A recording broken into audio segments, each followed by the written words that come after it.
He grabbed her wrist in front of everyone. Not a gentle touch, not a warning glance across the room. He grabbed her, fingers locked around her wrist like a man who had never once been told no. And he leaned in close enough that she could smell the whiskey on his breath. And he said, quiet enough that only she could hear, "Don't you dare."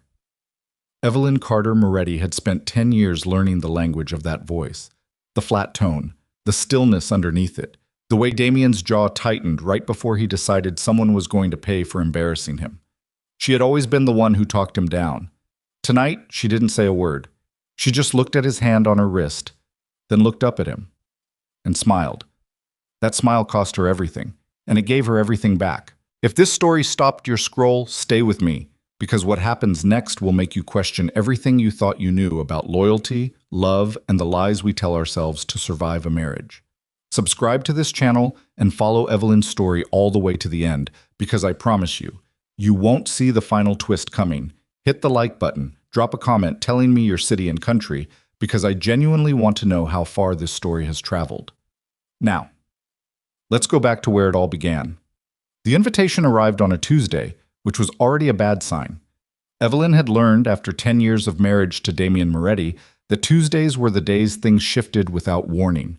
It was a Tuesday when she had found the second cell phone, the one with no contacts saved under real names. A Tuesday when his business partner, Gerald Foss, had shown up at the house at 2 in the morning with blood on his shirt and left 40 minutes later looking calmer than he had any right to be. She had never asked about that Tuesday. She had learned not to ask about certain things. But this Tuesday felt ordinary enough. She was in the kitchen, still in yesterday's reading glasses because she kept forgetting to leave a pair downstairs, sorting through the stack of mail that had accumulated while Damien was in Phoenix for 4 days. Bills she didn't need to open because everything was handled automatically. A catalog for outdoor furniture they would never order from. A stiff ivory envelope addressed to both of them in the kind of formal font that announced itself as important. Mr. and Mrs. Damien Moretti. You are cordially invited to celebrate the 10-year reunion of the Lakewood University class of... She set it on the counter and went back to her coffee. Damien came downstairs 20 minutes later, already dressed, already somewhere else in his head, the way he always was in the mornings. He moved through the kitchen without looking at her, a habit that had started so gradually she couldn't pinpoint when it had become their normal, and poured himself a cup and stood over the counter reading something on his phone. "Reunion invitation came," she said. He didn't look up. "Which one?" "Lakewood, 10-year. A pause. His thumb stopped moving on the screen. "When?" 3 weeks, Saturday the 14th. He set his phone face down, which he only did when something caught his full attention in a way he didn't want to show. He picked up the envelope, turned it over once, and set it back down. "We'll go," he said. Just like that. No discussion, no, "What do you think?" No asking if she had anything else that weekend. "We'll go." Like she was part of the logistics of his life, rather than a person who also lived inside it. "Okay," she said, because that was also something she had learned. When to say okay.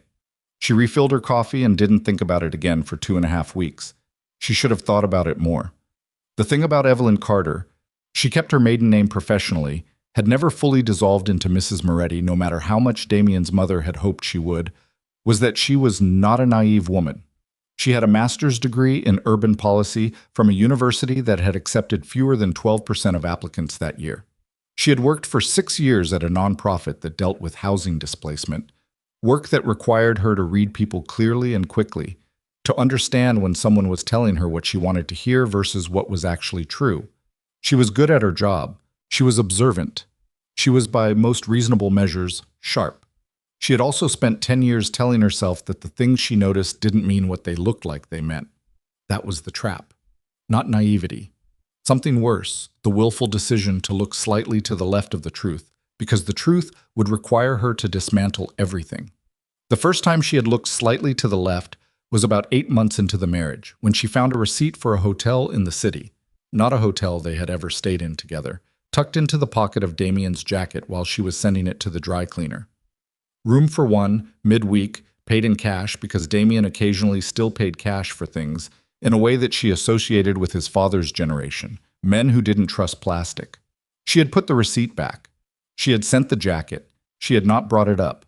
8 months in, still in the part where you told yourself you were building something, where leaving felt like failure and staying felt like faith. By the time 10 years had passed, not looking directly at things had become so ingrained that she barely noticed she was doing it. She noticed it on the night of the reunion. They drove separately. That was the first thing. Damien had a meeting that ran long, he said, and she should go ahead and he'd meet her there. This was not unusual. Damien's meetings always ran long when they involved the people she wasn't supposed to know about, the ones connected to the part of his life that existed behind the legitimate architecture firm, the resort developments, the charitable donations that kept his name in the right newspapers. She had learned the shape of that schedule the way you learn the shape of a recurring headache. She arrived at the Harrington Club, old money venue, dark wood paneling, waiters who looked like they'd been hired specifically for their ability to appear invisible, and found her name card at a table near the center of the room. Round tables with too many people, the kind of seating arrangement that forced conversation across candles and flower arrangements. She recognized two women from her dormitory years, exchanged the warm, slightly hollow hugs of people who had once been close and had since become strangers with shared memories. She ordered a glass of white wine and looked at the door. Damien arrived 43 minutes after she did. He was not alone. She recognized Selena Vaughn the same way you recognize a song you haven't heard in years. Not immediately, not in the first second, but then all at once, and with a cold, dropping feeling in the chest. Selena had been 2 years ahead of them at Lakewood. She had been Damien's girlfriend for nearly 3 years, the kind of girlfriend who gets woven into the mythology of a relationship because she comes before you, before the commitment, before the life, before the person you married became the person they are now. Evelyn had seen photographs. She had heard the name exactly twice in 10 years, both times in passing, both times in the kind of tone Damien used for things he had closed the door on. Selena had been in Europe. That was the last Evelyn had heard. Some creative director position for a luxury brand, or maybe she'd started her own firm. She couldn't remember. What she remembered was the tone. She's been in Europe for years. It's not relevant. Why are we talking about this? And the way she had taken that answer and filed it away in the left of the truth drawer. Selena Vaughn was not in Europe tonight. She was standing next to Damien Moretti in the doorway of the Harrington Club, wearing a dress the color of aged champagne, her hand resting on his forearm in the familiar proprietary way of someone who knew the exact weight of what they were touching. Evelyn took a long sip of her wine. Damien spotted her almost immediately and crossed the room with the same controlled ease he used in every professional setting. Unhurried, assured, the walk of a man who had decided long ago that rooms arranged themselves around him rather than the other way around. He kissed her cheek. His lips were cold. "Sorry I'm late," he said. "You know Gerald." She did not say, "Gerald isn't who you walked in with." She said, "It's fine, the wine is good." He straightened his jacket and scanned the room the way he always did, cataloging exits and allies and variables, a habit so old she suspected he no longer knew he was doing it. "I ran into Selena in the parking lot," he said, as if the sentence were nothing, as if it were a piece of information with no weight to it at all. "She was invited too, class of the year before ours." "I know who Selena Vaughn is," Evelyn said. Something moved behind his eyes. Gone before she could name it. "Right, of course." He touched her elbow briefly, the touch of a man managing a situation rather than connecting to a person, and said, "I'm going to find Marcus. He said he'd be here tonight. You okay?" "I'm fine," she said. He moved away. She watched Selena Vaughn work the room and tried to remember the last time she had felt like she was in the right place at the right time in her own life. The next hour was a slow, precise dismantling. It happened in layers, the way the worst things always do. Not one catastrophic moment, but a series of small, targeted cuts that accumulated into something you couldn't ignore. Selena made her way to their table during the first round of appetizers. She was charming in the manner of someone who had spent years being deliberately charming, the kind of social fluency that looked effortless because it had been practiced until the effort disappeared. She hugged people she hadn't seen in a decade and laughed at the right moments and said the right names. And then she sat down in the empty seat 2 chairs from Evelyn and looked across the flower arrangement and said, "You must be Evelyn. I've heard so much about you." The table was listening. 6 other people, wine glasses in hand, with the soft, unconscious attention of people who can tell when a conversation is about to become interesting. "Have you?" Evelyn said. Damien talked about you constantly, even back then. Selena tilted her head slightly, a gesture so practiced it read as natural. When we were together, I mean. He would talk about this woman he'd met in his urban policy seminars. Very idealistic, he said, very determined to fix things. A pause, light as breath. It's so interesting seeing how people turn out. The table shifted, just slightly, the way a room does when something has been said that everyone understands but no one will name. Evelyn looked at her and did not say anything immediately, because she had learned a long time ago that the person who speaks first in a moment like this is the person who loses it. She took a slow sip of her wine, set the glass down with deliberate care, and said, "He talked about you too. I remember he mentioned you'd gone to Europe."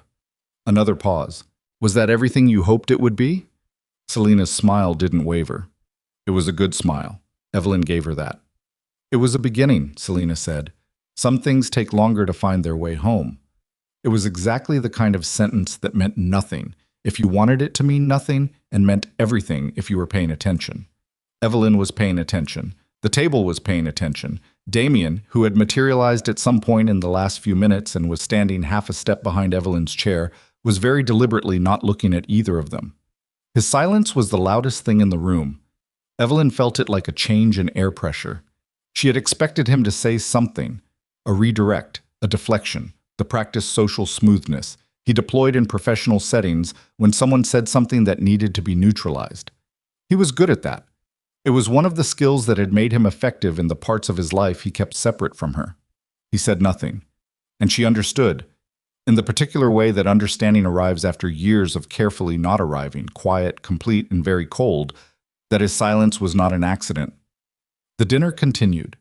Speeches were made. Old photographs were projected onto a screen at the front of the room, and people laughed at their younger faces and made the jokes you make about hair and fashion choices when you are really talking about the distance between who you were and who you became.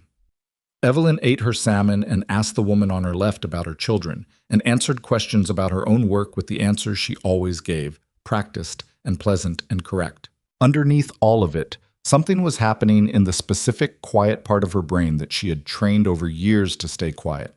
It was waking up. During the break between dinner and dessert, when the room loosened and people drifted into smaller conversations and the bar became more crowded, Evelyn excused herself. Not to find Damien, not to find anyone.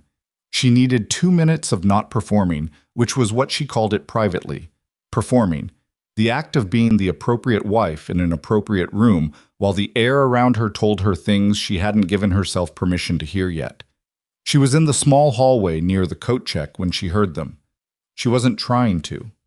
That matters. She wasn't creeping around corners or following anyone.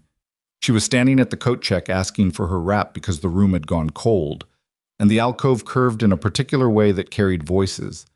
And Damien's voice was one she could pick out of any room, any noise, any crowd, the way you can always pick out the sound of something specific when some part of you is always listening for it.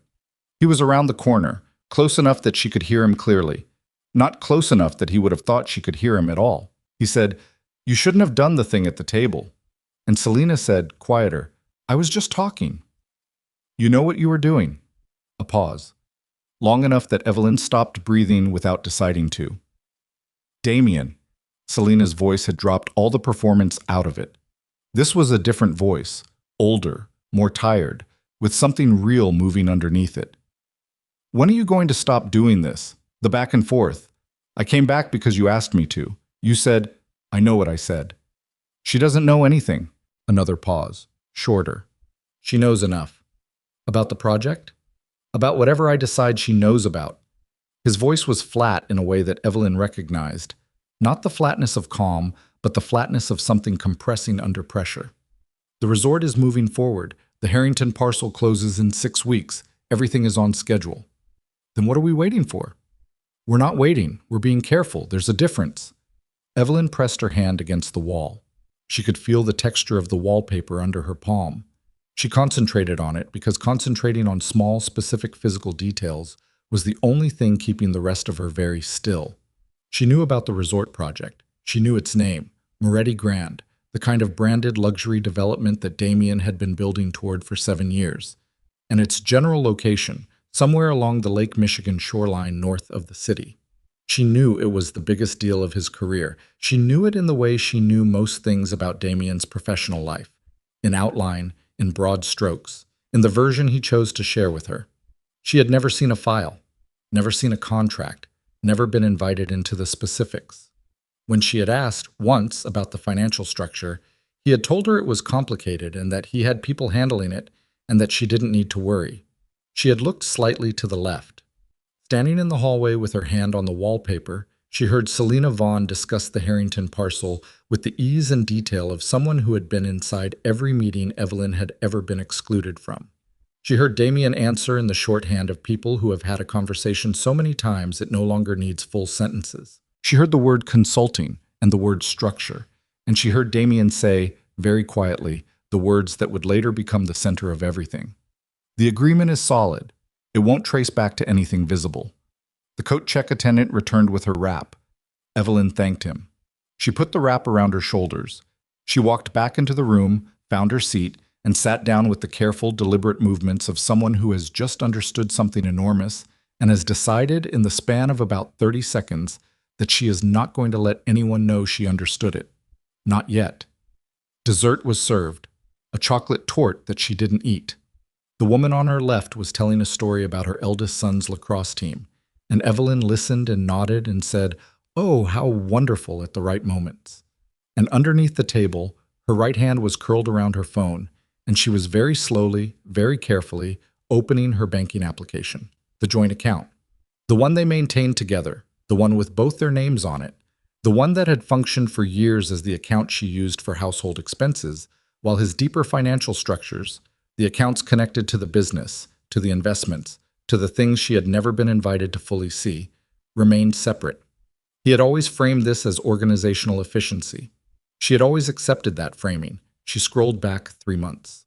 The transfer appeared on the second page. $30,000. Wire transfer.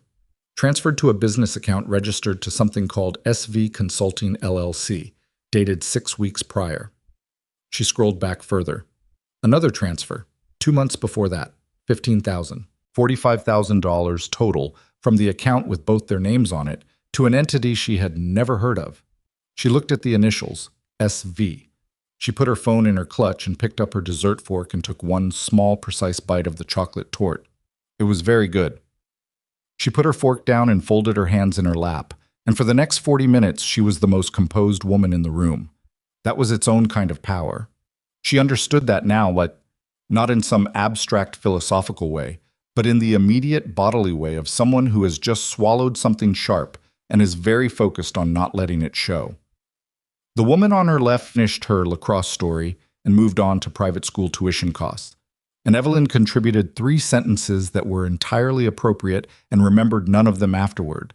A man across the table made a toast to old friendships, and people raised their glasses, and Evelyn raised hers and smiled the smile she had been perfecting for a decade, warm enough to pass, careful enough to cost nothing. Damien returned to the table 7 minutes after she did.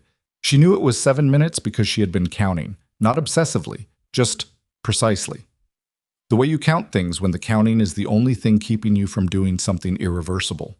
He sat down beside her and reached for his wine and said, low enough that only she could hear, "You doing okay?" "Wonderful," she said. "The torte is excellent." He glanced at her plate. She had eaten exactly 2 bites. He didn't say anything about that, which told her he wasn't really looking at her. He was checking her the way you check a gauge on a dashboard, making sure nothing was in the red. She was not in the red. She was making sure of that. "Selena's going to join us for the rest of the evening," he said. Same flat tone. Same no question in it delivery. "Old friends. You know how it is." Evelyn turned and looked at him directly, which she didn't do often anymore. Not because she was afraid of him, but because direct eye contact with Damien Moretti had a way of becoming a negotiation whether you wanted it to or not. His eyes were dark brown and entirely unreadable to anyone who hadn't spent 10 years learning to read them. She had spent 10 years learning to read them. He was not comfortable. He was doing an excellent impression of comfortable, but underneath it, his jaw was carrying about 3 times its normal tension, and he was holding his wine glass by the stem rather than the base, which he only did when his hands wanted to be doing something else. Good, she thought. and immediately felt the specific exhaustion of being a person who had spent 10 years having thoughts she immediately followed with, and I cannot say this out loud. "Of course," she said, "the more the merrier." Selena rejoined the table with a glass of something amber over ice, and the easy territorial familiarity of someone who had decided that whatever invisible lines existed in the room did not apply to her. She took the seat directly across from Evelyn, not beside Damien notably, which would have been the obvious power move, directly across from Evelyn, which was the smarter one, facing her, able to watch her, able to perform for her without appearing to perform. "I was just telling Michael," she said to the table generally, gesturing to the man on her left, "about the Harrington shoreline development. The architectural concept is just extraordinary. Damien, you have to tell them about the water level terracing. I was describing it, and I know I got it wrong." The table's attention moved to Damien with the natural pull of people who have been given a topic and a direction. Evelyn did not look at Damien. She looked at Selena. Selena was looking at her, not at Damien, at Evelyn. And the look was calibrated, was the word. It had a specific temperature. It said, "I know something you don't. I want you to know that I know." The terracing was Marcus's concept originally, Damien said, smooth as a man who had redirected attention for a living. "I just built the budget around it." He gave the table enough to work with, technical details, the kind of language that signals expertise without inviting follow-up, and moved the conversation forward, and Evelyn watched him do it and thought about $45,000 and an LLC with two initials she now understood. Under the table, she opened her phone again. Not the banking app this time. She opened her email and searched one phrase, SV Consulting. She didn't know why she hadn't thought to do this before. The answer, of course, was that she hadn't had a reason to, or rather, she had been not having reasons in the practiced way she'd cultivated for years. The search returned nothing. Because why would it? He wouldn't have CC'd her on anything connected to this. She searched Selena Vaughn. 2 results. Both from 4 years ago, both from a chain thread with Damien's business partner Gerald about a potential hire for a marketing consultation on an early resort concept. In the second email, Gerald had written, "Selena V, still interested?" D said she was back in contact. And the thread had stopped there. No response in the chain, which meant Damien had responded separately, privately, in the way he did when he didn't want a written record connecting to a written record. 4 years ago. Not Europe anymore. 4 years ago, he had been back in contact with Selena Vaughn while Evelyn was in her 6th year of marriage and working 60-hour weeks at the nonprofit and coming home to a husband who was often not there. And when he was there was somewhere else in his head, and she had... What had she done? She had made dinner. She had asked how his day was. She had looked to the left. The dessert plates were being cleared. A man at the front of the room was announcing the evening's informal program. Small awards, superlatives, the kind of ritual that only functions if everyone agrees to find it charming. Most likely to still be running on 3 hours of sleep. Most likely to have accidentally become a functioning adult. Polite laughter. The kind of room where people were managing their own performances and therefore not paying careful attention to anyone else's. Evelyn leaned slightly toward Damien. "I saw the transfer," she said. She said it the way you say pass the salt. Quiet, even, completely without announcement. She felt him stop. It was not a visible stop. His face didn't change, his posture didn't shift, he was too well trained for any of that. But she felt it. The specific internal stilling of a person who has just heard a sound they were not prepared to hear. "What transfer?" he said. Also quiet, also even. But there was something new in the evenness now.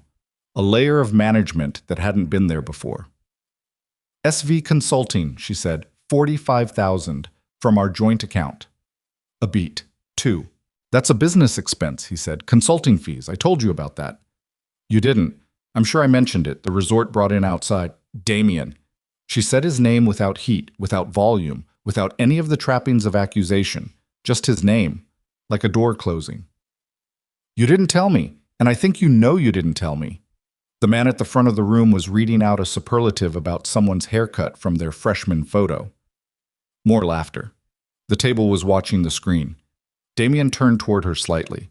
Not fully, not enough to signal a private conversation to anyone watching, but enough that she could see the side of his face and the particular set of his jaw that she had seen in negotiations, in difficult rooms, in moments when someone had said something that threatened the structure of what he was building.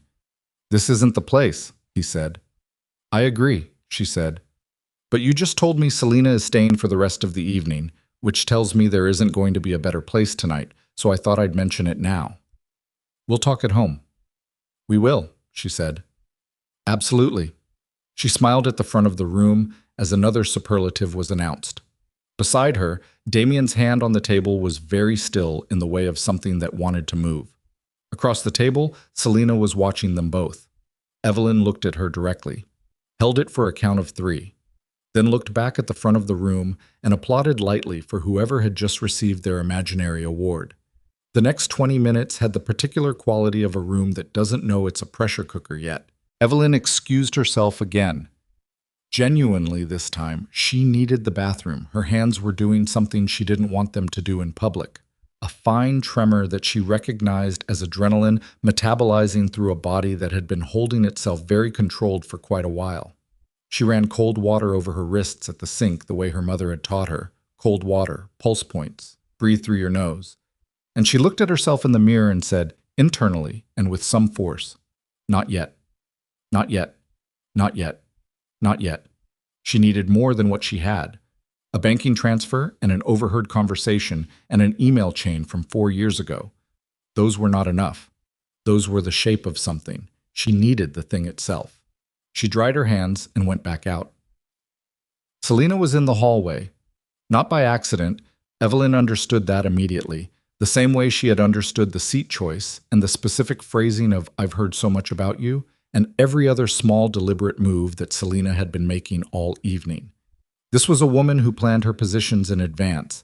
Evelyn could respect that even while she was deciding what to do about it. "I was hoping we'd get a minute," Selena said. "Were you? I want to be straightforward with you." She said it with the tone of someone who has decided that honesty is the most useful tool available to them right now. Not because they value honesty intrinsically, but because they have assessed the situation and found that it is. "I think there are things you don't know." Evelyn looked at her. "About the consulting arrangement." Something flickered across Selena's face. Surprise, quickly managed. "Among other things." "SV Consulting LLC," Evelyn said, "registered to Selena Vaughn. $45,000 from our marital account over the last 2 months. Is that the thing I don't know, or is there more?" The hallway was empty except for the two of them and the faint sound of the room beyond the closed doors. Selena's expression had completed its transition from calculated warmth to something harder and more honest, and Evelyn found she preferred this version, even though it was colder. At least it was real. There's more," Selena said. "Tell me." "Not here." "Then when?" Selena looked at the closed door that led back to the dining room, and in that look was a hesitation that seemed genuine in a way nothing else she'd done all evening had been. She reached into her clutch and took out a phone and held it for a moment like she was weighing it. Then she looked back at Evelyn. "Tomorrow. I'll send you what I have. But I want you to understand something first." She paused. "I didn't know he was still married. Not the way I know now. I thought it was—" She stopped again. The practiced smoothness was entirely gone. What was left was a woman who looked tired in a very particular way, the way of someone who has been carrying a story that doesn't make them look good, and has not yet decided whether the weight of it is worth the relief of putting it down. "I thought a lot of things that weren't true." Evelyn did not say welcome to the club. She did not say anything for a moment. Then she said, "Send me what you have. All of it." Selena nodded once. They went back into the room separately, 2 minutes apart, and Evelyn returned to her seat and poured herself a glass of water and drank half of it, and then looked at Damien and said, as if continuing a conversation they'd been having, "I ran into Selena in the hall." "Oh?" His voice was careful in the way of someone reaching for a handle they're not sure is still there. "We had a nice talk," Evelyn said. "She's very interesting." Damien looked at her for the first time all evening with his full attention. Not the dashboard check glance, not the managed eye contact of public performance, but the direct, assessing look of a man trying to determine exactly how much ground he has lost and whether he can still recover it. She let him look. She gave him nothing. "Good," he said finally. She agreed. The evening ended with photographs. People arranged themselves in clusters, Arms around shoulders, faces arranged into the expressions of people who wanted to look like they were having the night they had hoped for. Someone positioned Evelyn and Damien together and said smile, and they smiled, and the flash went off, and Evelyn thought about how that photograph was going to exist somewhere forever. Both of them in the frame, both of them performing exactly what they needed to perform, both of them already on the other side of something they hadn't officially crossed yet. They drove home separately again. Damien had something to handle. He said it without elaboration, which was the version of lying she had become most familiar with, the lie that doesn't offer enough detail to push against. She said fine and got her car and drove the 40 minutes home through streets that were dark and wet from earlier rain. And she spent the drive not thinking about what she was feeling, because what she was feeling was enormous, and she needed to stay functional for at least a few more hours. The house was the kind of house that announced money without shouting about it. 4 bedrooms, a study with built-in shelves that Damien used, and a sunroom that was technically Evelyn's but mostly functioned as a place where her things lived. She had stopped thinking of it as our house some time ago without noticing the shift. She thought of it as the house, where they lived, which was not the same thing. She went upstairs and changed out of the dress and sat on the edge of the bed in the particular bone-tired way of someone who has been performing for 6 hours straight. She thought about calling her sister Rachel, who had expressed concerns about Damien approximately once, about 4 years ago, and been told firmly by Evelyn that everything was fine and had not raised the subject again, which was the gift of a sister who understood when she was being told not right now and respected it without approving of it. But it was past 11 and Rachel was in Denver, and what would she even say? She opened her laptop instead. She searched SV Consulting LLC Illinois, and the registration came up in 40 seconds. Public business filing, registered 18 months ago, owner listed as Selena Marie Vaughn, registered agent address in the Gold Coast. 18 months ago. Not recently, not in the last few months. 18 months ago. Damien had been involved enough with this woman's professional existence to be connected to an LLC registered under her name a full year and a half before Evelyn found a banking transfer. She closed the laptop and lay back on the bed and stared at the ceiling. She was still staring at the ceiling when she heard his car in the driveway. She sat up. She thought, very clearly, here we go. He came upstairs without announcing himself, which he never did. The house had always been the place where he moved through the space without checking in. Another of those gradual shifts she couldn't pinpoint the start of. He appeared in the doorway of the bedroom, still in his jacket, tie loosened, and he looked at her on the bed and said, "You're awake." Clearly. He came in and set his keys on the dresser and took off his jacket in the methodical way he did everything physical, efficient, no wasted motion, and said without turning around, "What did Selena say to you?" "She said there are things I don't know." "She's trying to cause problems." "Are the things she referenced untrue?" He turned around. His face had the flatness she'd identified at the reunion, the compression, the controlled front of a man managing something under pressure. "It's complicated." "Okay," Evelyn said. "Uncomplicated." The consulting fees were legitimate. She did actual work on the resort concept from our joint account. From a transitional account, the LLC structure was Damien. She said his name again, the same way. Door closing, quiet, precise. "I searched the LLC registration tonight. It was filed 18 months ago." He went very still. "So she wasn't brought in as a consultant for the current phase of the project," Evelyn continued. "She was brought in as a structural component a year and a half ago, which means this predates the Harrington parcel, which means it predates every conversation we had about this project where you told me it was moving along well and you had good people working on it." She paused. "I was apparently not on the list of the good people. This is a business matter, but then why is it coming out of our personal account?" "Because the business account had a compliance review in progress." He stopped. He had answered too quickly and they both knew it. The answer had the shape of something prepared in advance, which meant he had anticipated this conversation in some form, which meant he had known there was something to anticipate. Evelyn stood up. Not dramatically, just stood. "I want to see the resort files." "Evelyn, the contracts, the financing structure, the documents you drafted in connection with the Harrington parcel. I want to see them." "Those are proprietary business. I'm your wife." She said it without heat. For 10 years I have been your wife, and I have sat in this house, and I have not asked to see the files, and I have not pushed into the rooms you keep closed, and I have looked away from a significant number of things because I decided it was better to not know. Her voice was very steady, which she was grateful for because her chest was not steady.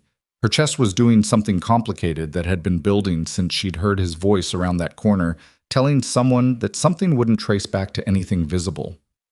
I would like to stop not knowing. I would like to see the files. You're upset, he said. It's late. This isn't... I'm not upset, she said. And the extraordinary thing was that she wasn't, not in the way he meant, not in the reactive, emotional way that he had learned over 10 years to wait out, to manage, to let pass until she came back to equilibrium and the difficult conversation could be quietly shelved. She was not going to equilibrium. She was somewhere else entirely. I'm asking you a direct question. Then I see the files? A long silence. No, he said. Why? Because you're not a party to the business agreements. But I'm a party to the marital assets that have been funding them. His jaw tightened. We'll get a lawyer to walk you through the relevant. I already have a lawyer, she said. That landed. She saw it land. The slight widening, quickly controlled, the reassessment happening visibly behind his eyes for just a moment before the flatness came back down like a shade being pulled. What does that mean? It means I called Daniel Reeves this afternoon, she said, before the reunion. I had some questions about asset documentation and marital financial obligations, and he had some time. She hadn't, technically. She had not called Daniel Reeves that afternoon. She was going to call Daniel Reeves first thing tomorrow morning, and she was going to say exactly those things and more. But Damien didn't need to know the precise timeline, and the decision to call had been made. It had been made standing in that hallway with cold water running over her wrists. So the statement was true in every way that mattered. Damien stared at her. You called a lawyer, he said. I have a lawyer, she corrected. I've had him for 5 years. We just haven't needed each other very much until recently. The silence that followed was the kind that has texture. She could feel him recalculating. She had watched him do this in professional settings. The rapid internal assessment of what he knew versus what the other person knew, versus what the gap between those two things meant for the structure he was trying to protect. He was fast at it. It was one of the things that had made him effective in rooms she didn't have access to. He said, You're overreacting. She picked up her phone from the nightstand and looked at it. Not at anything specific, just the act of looking at it, which in the current context communicated something clearly. I'm going to take a shower, she said. We can talk more tomorrow. Evelyn, good night, Damien. She went into the bathroom and locked the door. She had never, in 10 years, locked the bathroom door. And she sat on the closed lid of the toilet and let herself shake for about 90 seconds, which was all she allowed, and then she stood up and turned on the shower and got in.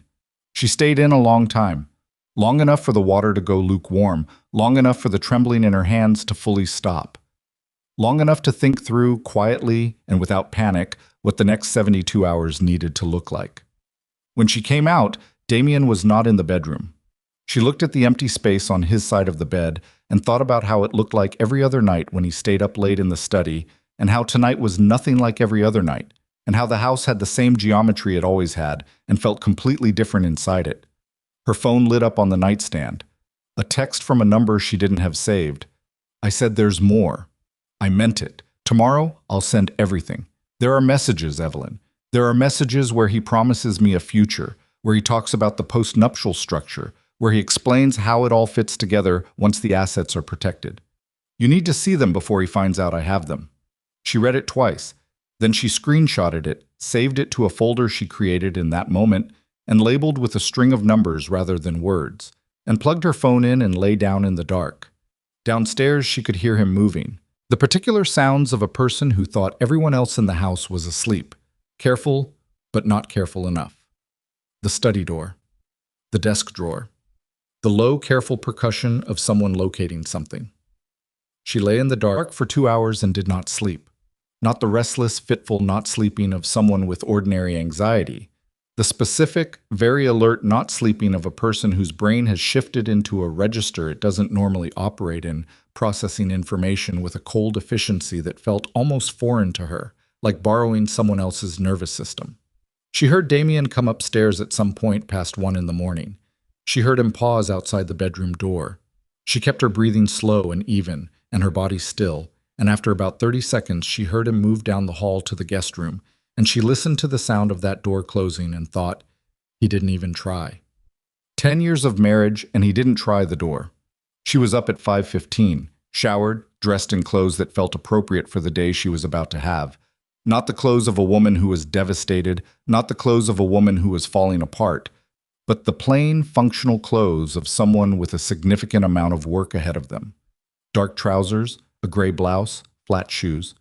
She made coffee in the kitchen and sat at the counter and waited for 6:30, which was the earliest she could call Daniel Reeves, without it becoming a statement about how urgent the situation was before she'd had the chance to explain how urgent the situation was.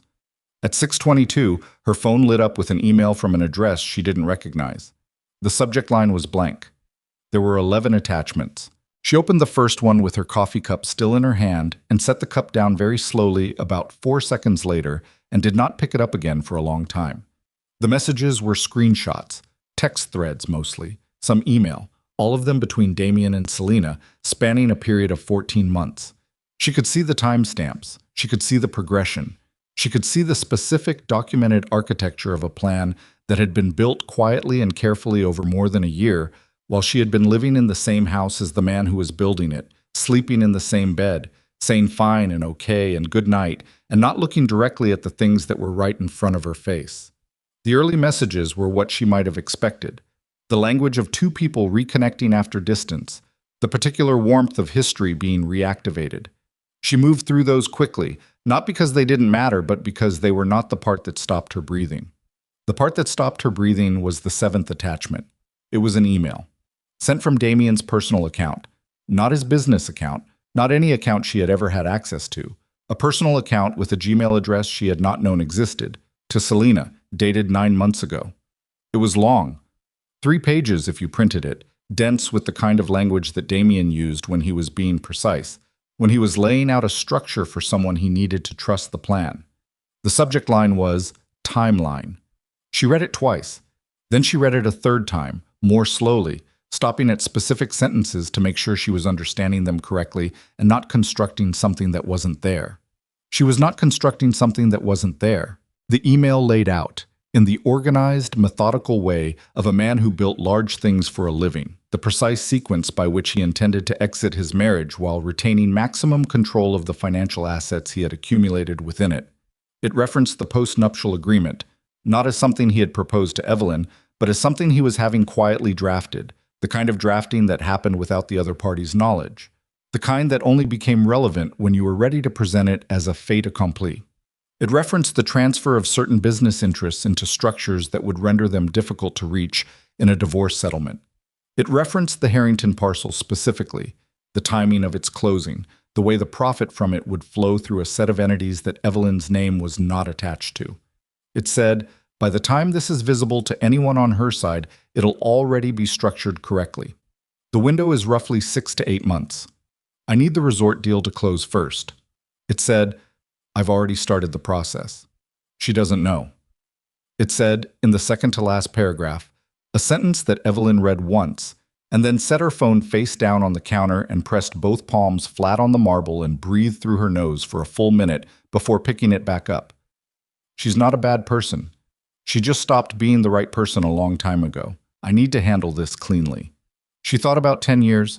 She thought about the hotel receipt she had put back in the pocket of the dry cleaning jacket. She thought about every Tuesday. She thought about the way he had kissed her cheek at the reunion, cold lips, managed gesture, and said, "You doing okay?" in the tone he used for dashboard gauges. She thought, handle this cleanly. She picked up her phone and called Daniel Reeves at 6:31 in the morning. He answered on the third ring, which told her he had been awake, which told her he was the kind of attorney who was always awake before anything needed to be handled. "Evelyn," he said, "I was wondering when I'd hear from you." "I have documentation," she said. 11 attachments, email, text threads, 14 months. A pause. "How comprehensive?" "It includes a timeline email where he outlines the asset protection structure and the post-nuptial agreement he's having drafted without my knowledge." Another pause. Longer. She could hear Daniel Reeves adjusting his position somewhere, the sound of a chair, the sound of a man sitting up straighter. "Send it to me right now," he said. "All of it. Don't forward from your regular email. Use the secure address I'll text you in the next 5 minutes. I already screenshotted everything last night as a backup." "Good. Send originals too. Don't delete anything on your end." He was fully awake now, fully in his professional register, which was precise and calm and moved quickly. "Where is he now?" "Guest room, as far as I know. Don't confront him today. Don't discuss the documents. Don't reference the email. Don't let on that you have any of this." "I understand." "Evelyn." He paused again. "How are you doing?" She looked at her coffee, going cold on the counter. "I'm handling it," she said. "Okay," he said. "That's enough for right now." She sent him the files.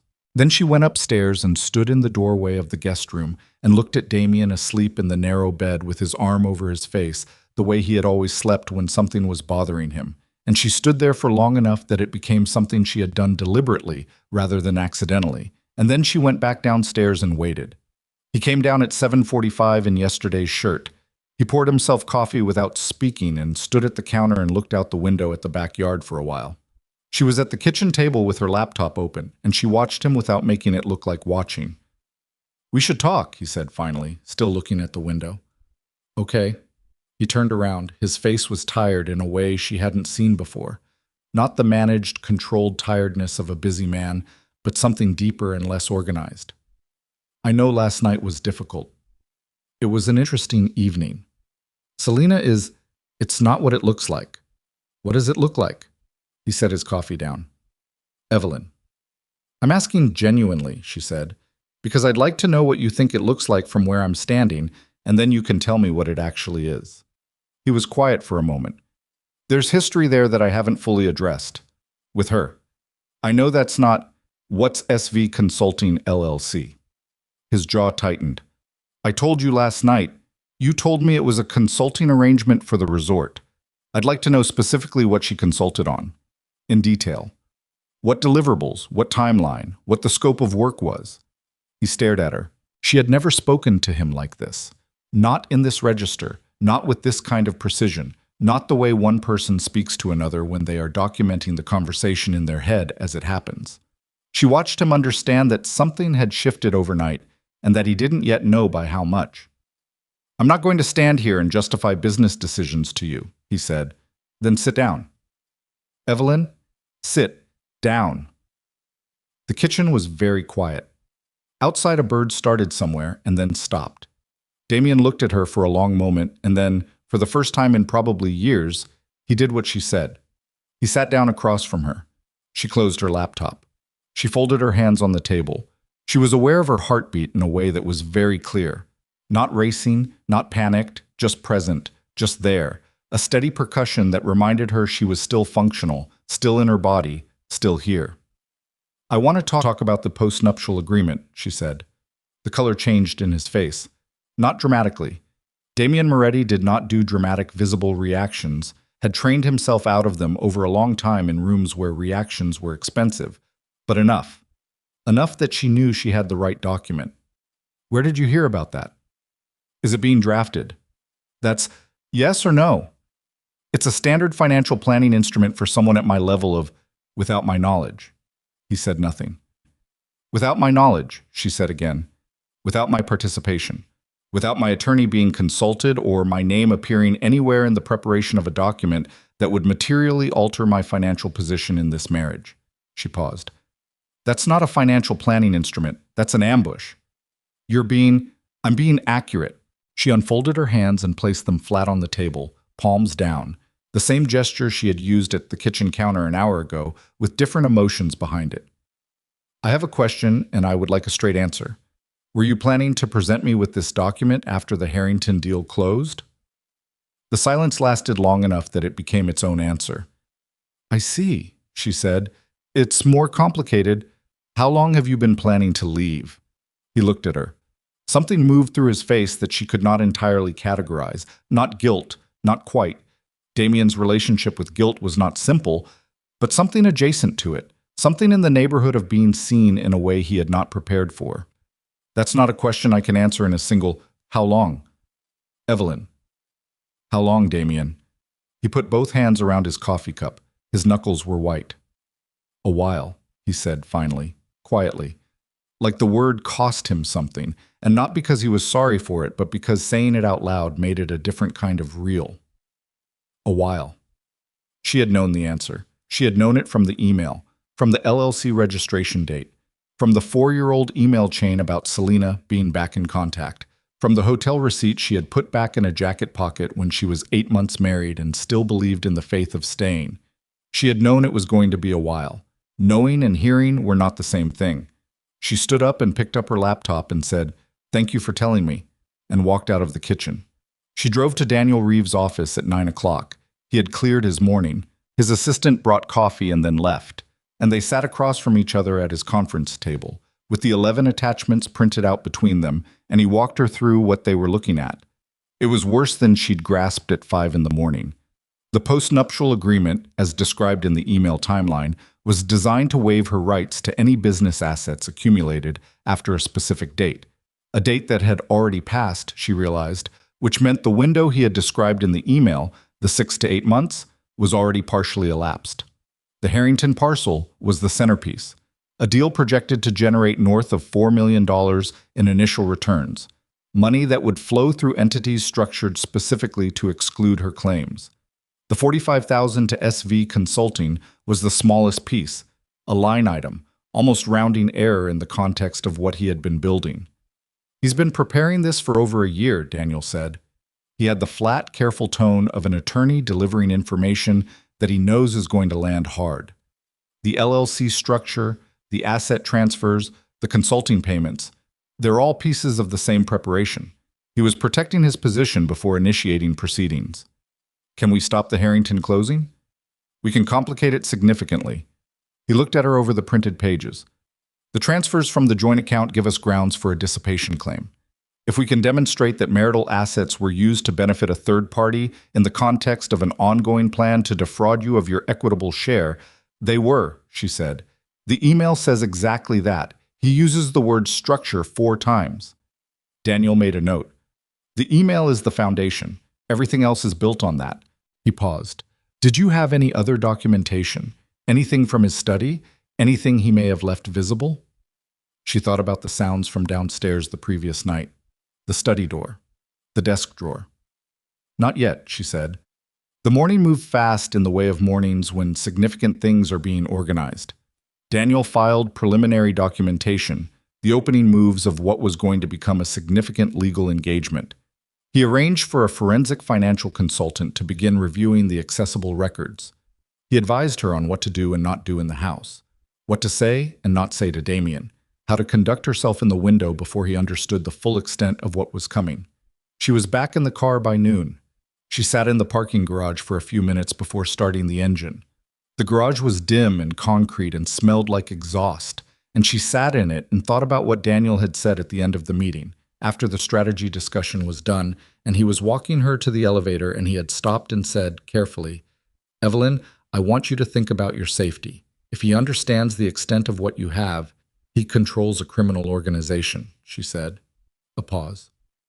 "I know who your husband is." "Then you understand the question isn't only about the money." He had looked at her for a moment. "Yes," he said. "I do. Which is why I want you to stay very calm, very procedural, and let the paper trail do the threatening instead of you." She started the car and drove home. Damien was not there when she arrived, which was either fortunate or concerning, and she had not yet decided which. She went to the study. She had not been in the study in over a year. He didn't prohibit it exactly. There was no lock, no explicit rule, but it was his room in the way that certain rooms become one person's without a conversation about it, and she had respected that boundary so long it had become invisible. She stood in the doorway and looked at the room. The built-in shelves, the desk, the flat monitor, the filing cabinet in the corner that she had noticed and not entered for a decade. She walked to the desk first. The surface was clean in the way of someone who had cleared it recently. No papers, no folders, nothing visible. She opened the top drawer set, pens, a stapler, a business card for someone she didn't recognize. Second drawer shut, a phone charger, some receipts. The third drawer was locked. She looked at it.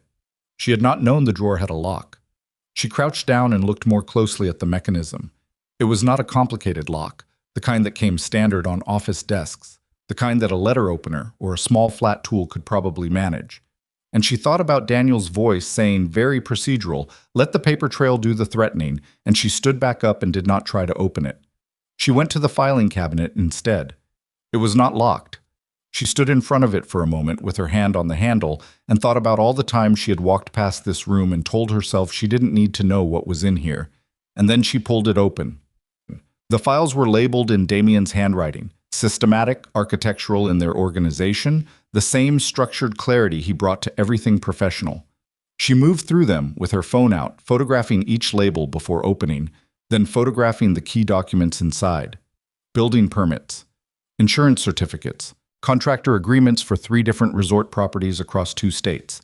And then, in the second drawer behind a hanging folder labeled Legacy Planning in ink that looked newer than the surrounding files. A draft document, 43 pages, paper clipped together. Moretti Post-Nuptial Agreement, Draft 3. Her name was in it. She found it on page 4. Evelyn Ann Carter Moretti, hereinafter referred to as the party of the second part. In the particular bloodless language of legal documents that makes the most personal things sound like transactions between abstractions. She photographed every page. Her hands were steady. She had expected them to shake, and they didn't, which surprised her, and then didn't. She had moved past the part where things made her hands shake. She was in a different part now. She was putting the document back exactly as she had found it when she heard the front door. She was out of the study and in the hallway before he reached the stairs, and she was in the kitchen filling a glass of water by the time he appeared in the doorway. And she was the picture of a woman who had been in the kitchen, who had perhaps been in the kitchen all afternoon, who had absolutely no particular expression on her face. "You went out," he said. "Errands," she said. He looked at her in the way he had started looking at her since the reunion, with more attention than he'd been giving her for years, which would have been something, once, and was now just data. He was trying to read her. She gave him nothing to read. "We should probably have a real conversation," he said. "About what specifically?" "About where we are." He came into the kitchen and leaned against the counter. Not his aggressive lean, the territorial, space-claiming posture she had seen him use in difficult meetings, but a different one. Something that, from a distance, might have looked like weariness. "I know last night didn't go the way either of us. I want you to hear something," she said, and took out her phone. He frowned. "What is—" She pressed play. It was the recording from the hallway at the Harrington Club. She had not told him about this. She had not told Daniel about this yet either. She had recorded it without planning to. Her phone had been in her hand when she walked to the coat check, recording a voice memo she had started in the car to remind herself of something administrative, still running when she rounded the corner and heard his voice, and she had understood within about 4 seconds what she was hearing and had stood very still and let it run. His voice came out of the small speaker with the particular, slightly hollow quality of covert recordings. Clear enough, real enough, unmistakable. The agreement is solid. It won't trace back to anything visible. He went completely still. The recording ran for another 40 seconds. His voice, Selena's voice, the specific architecture of their conversation in the alcove. When it ended, the kitchen was very quiet. Damien said nothing for a long time. Then he said very quietly, "You recorded me." "I was making a reminder note," she said. "You were in the hallway." "Evelyn." His voice had changed. The weariness was gone. What replaced it was the thing underneath the weariness, the thing that had made Gerald Foss leave their house at 2 a.m, looking calmer than he had any right to be. "You need to be very careful." "I know," she said. I'm not saying that as—" "I know what you're saying." She set the phone down on the counter between them. "I want you to know that Daniel Reeves has copies of everything. The recording, the email attachments I received this morning, the photographs I took in your study this afternoon." She watched his face. "The post-nuptial draft is in the second drawer of the filing cabinet. It was not locked." He stared at her. "I want you to know," she said, "that if anything happens to me, or to Selena, or to any of the documentation I've described, Daniel Reeves has been instructed to proceed with everything he has and to contact the appropriate authorities regarding the business interests connected to the Moretti Group." She paused. "I want you to know that I am not doing this to hurt you. I'm doing this because you made a plan and didn't tell me about it, and I have had to make my own plan, and now we both know where we stand. Damien Moretti was a man who had sat across tables from people who wanted to take things from him. He had managed those conversations with an absolute practice control that had never failed him in any room that she knew of. He had built an empire on the specific confidence of being the person who walked away from difficult situations with more than he had when he walked in. He was standing in his own kitchen, and for the first time in 10 years, he looked like he did not know what the next move was. And then something shifted in him. She saw it happen. Not the softening of a man who was sorry, but the reorganizing of a man who had run one calculation and was switching to another. His posture changed. His chin came up. He crossed the kitchen in 4 steps and he grabbed her wrist, not hard enough to hurt, hard enough to be unmistakable. Hard enough that the word grabbed was the only honest word for it. Not took, not held, grabbed. The reflex of a man who had never in his professional life been outmaneuvered in his own house by the person he had spent a year and a half preparing to leave behind. "Stop," he said, low, flat. The voice she recognized from the reunion, the voice that said, "You are about to make a mistake." She looked at his hand on her wrist. She looked up at him. She reached over with her free hand and picked up her phone from the counter, still recording. "Let go of my wrist," she said. "I'm recording." He let go. Not because she asked, because the phone was already in her hand and the recording had been running, and he understood. She saw the exact moment he understood, that the grab was now part of the record. His fingers opened. He stepped back. He put 2 feet of kitchen between them and stood there breathing through his nose with his jaw set and his eyes doing the thing she had never had a word for, the thing that was not quite anger and not quite calculation, but the specific combination of both that happened when Damien Moretti realized he had made an error. She set the phone back on the counter without stopping the recording. "We're going to do this differently," she said. He said nothing. "I'm going to stay in this house tonight. Tomorrow I'm meeting Daniel at 9. Whatever you need to do between now and then is your business, but I want you to understand something clearly." She kept her voice even and her eyes on his. "I'm not afraid of you. I know that's difficult to hear, but I need you to understand it because it changes the math on everything you're currently thinking about." He stared at her for a long time. Then he picked up his keys from the counter and walked out. She heard the front door. She heard his car. She stood in the kitchen until the sound of the engine was gone, and then she picked up her phone and ended the recording and stood in the silence of the house and let herself feel, for about 45 seconds, the full weight of what had just happened. The shaking came back in her hands. She let it. 45 seconds, and then she texted Daniel's emergency line. "He grabbed my wrist. I have it on recording. He's left the house." Then she texted her sister in Denver. "I need you to know what's happening." And she sat down on the kitchen floor, back against the cabinet, and for the first time since 5 in the morning, she let herself be somewhere other than functional. She cried for about 7 minutes, not the clean, cinematic kind, the ugly, effortful kind, the kind that comes from a decade of looking left, finally turning, and looking straight. She cried for the hotel receipt she had put back in the pocket. She cried for every Tuesday. She cried for the woman in the photograph at the end of the reunion, both of them performing so perfectly you couldn't see any of it, and for the fact that performance had been her entire marriage for longer than she had admitted to herself. Then she got up, washed her face at the kitchen sink, and made dinner.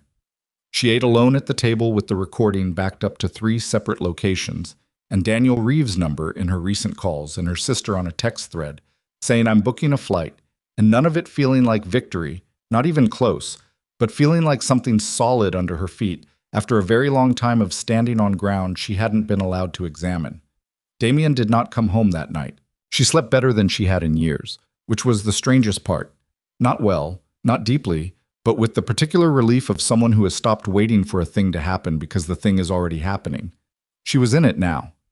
There was no more left turn to look toward. The alarm went off at 6, and she got up and got dressed in the clothes of someone with a 9 o'clock meeting and drove to Daniel Reeves's office in morning traffic with the radio off. Daniel had 3 people in the conference room when she arrived. His associate, a young woman named Carmen with reading glasses pushed up on her head and a legal pad already half full of notes. A financial forensics consultant named Paul Weir, compact and gray-haired, who shook her hand with the contained energy of someone who liked problems that had numbers in them. and someone she hadn't expected. A woman she didn't recognize who Daniel introduced as Margaret Chu, a specialist in what he called, with careful neutrality, complex asset recovery in cases involving layered business structures. Evelyn sat down. He grabbed her wrist last night, Daniel said to the room, without preamble. She has it recorded. We're adding that to the file. Carmen made a note. Paul Weir's expression didn't change. Walk me through the post-nuptial draft, Margaret Chu said. She had a direct, rapid-fire manner that Evelyn responded to immediately. No warm-up, no softening, just the work. What specifically did you photograph? Evelyn walked them through it. All 43 pages, or rather, the photographs of all 43 pages, which Carmen had already printed from the files Evelyn had sent the previous afternoon. Margaret Chu went through them with a highlighter and made sounds that were not quite words, small, sharp sounds of professional recognition. And at the end she looked up and said, "He used Marcus Teller's firm." "Teller and Brandt," Evelyn said. "The name was on the letterhead." "I know Marcus Teller," Margaret said. "He doesn't do this kind of work for people who are doing legitimate things." She said it with no particular judgment, just precision. "This document is designed to be presented to you in a moment of maximum disadvantage, after a long marriage, after an emotional disclosure, while you're off balance and feel like you have no options. The combination of the asset transfer clauses and the waiver of future interest in any business entity formed after." "The date on page 4, Evelyn said, 14 months ago." "Right. That date coincides almost exactly with the SV Consulting LLC registration." Margaret set the highlighter down. "Which means he wasn't just planning to leave. He was planning to leave with everything." The room was quiet for a moment. "Tell me about the Harrington parcel," Paul Weir said. She told him everything she knew, which was the outline version. The name, the location, the projected 6-week closing window that Damien had mentioned to Selena in the hallway. Paul Weir listened with his hands flat on the table and then said, "I need to pull the land records and the financing chain. Give me 48 hours. "Do we have 48 hours? Evelyn asked. Daniel looked at Margaret. A professional exchange, fast and wordless. "We move for a preliminary injunction today," Margaret said, "freezing any asset transfer from any jointly held or marital property account pending investigation of dissipation claims. That stops the Harrington deal closing without her consent or court approval." "He'll know by this afternoon," Evelyn said. "Yes," Margaret said, "he will." Evelyn thought about his face in the kitchen, the moment his fingers had opened off her wrist. "Okay," she said. The motion was filed at 11:47. Daniel sent her a copy at noon with a text that said, "Done. Clock starts now."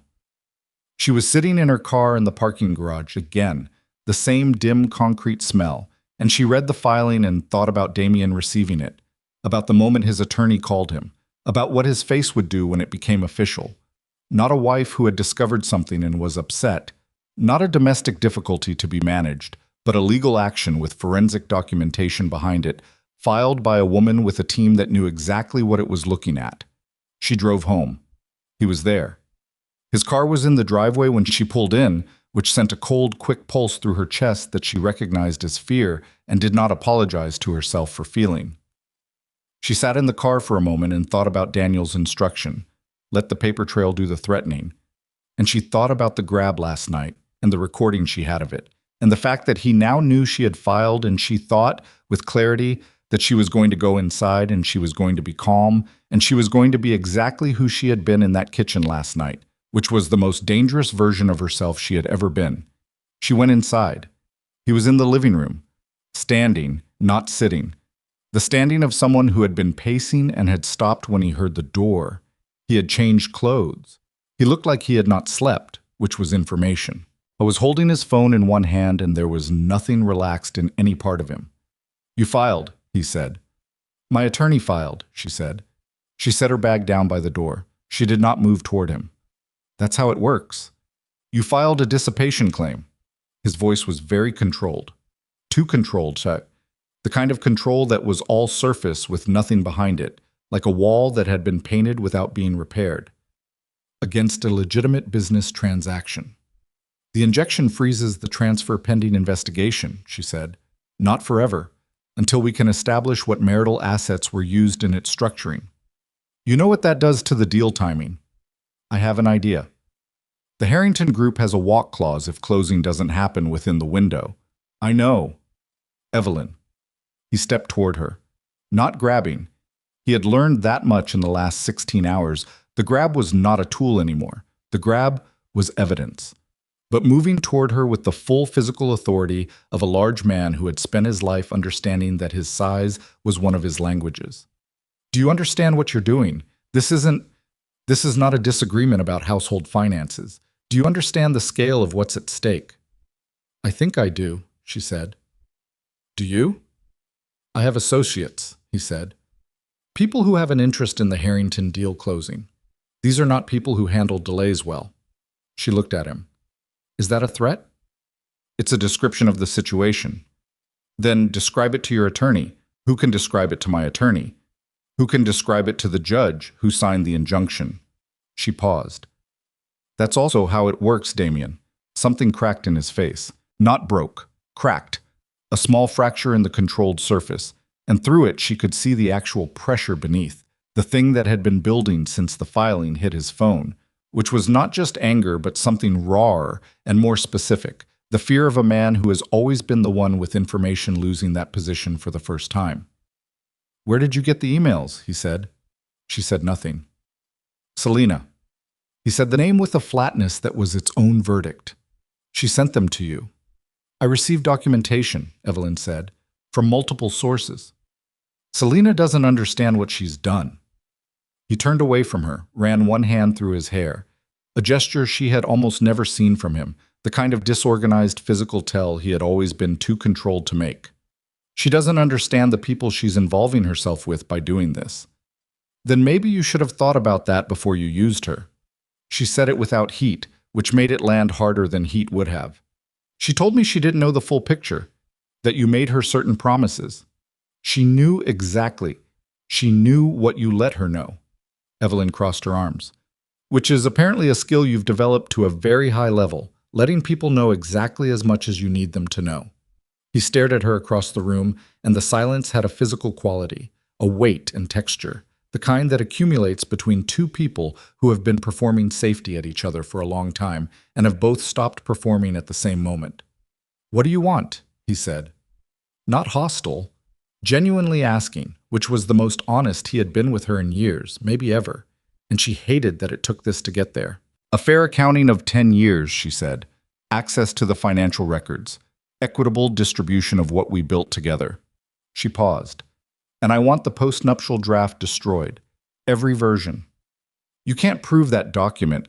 I photographed it in your filing cabinet, she said. Draft 3, 43 pages, Teller and Brandt letterhead. Page 4 has my name on it. She tilted her head slightly.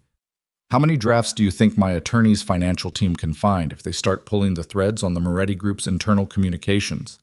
He went very still. Damien. She said his name quietly. I don't want to destroy you. I want what's mine.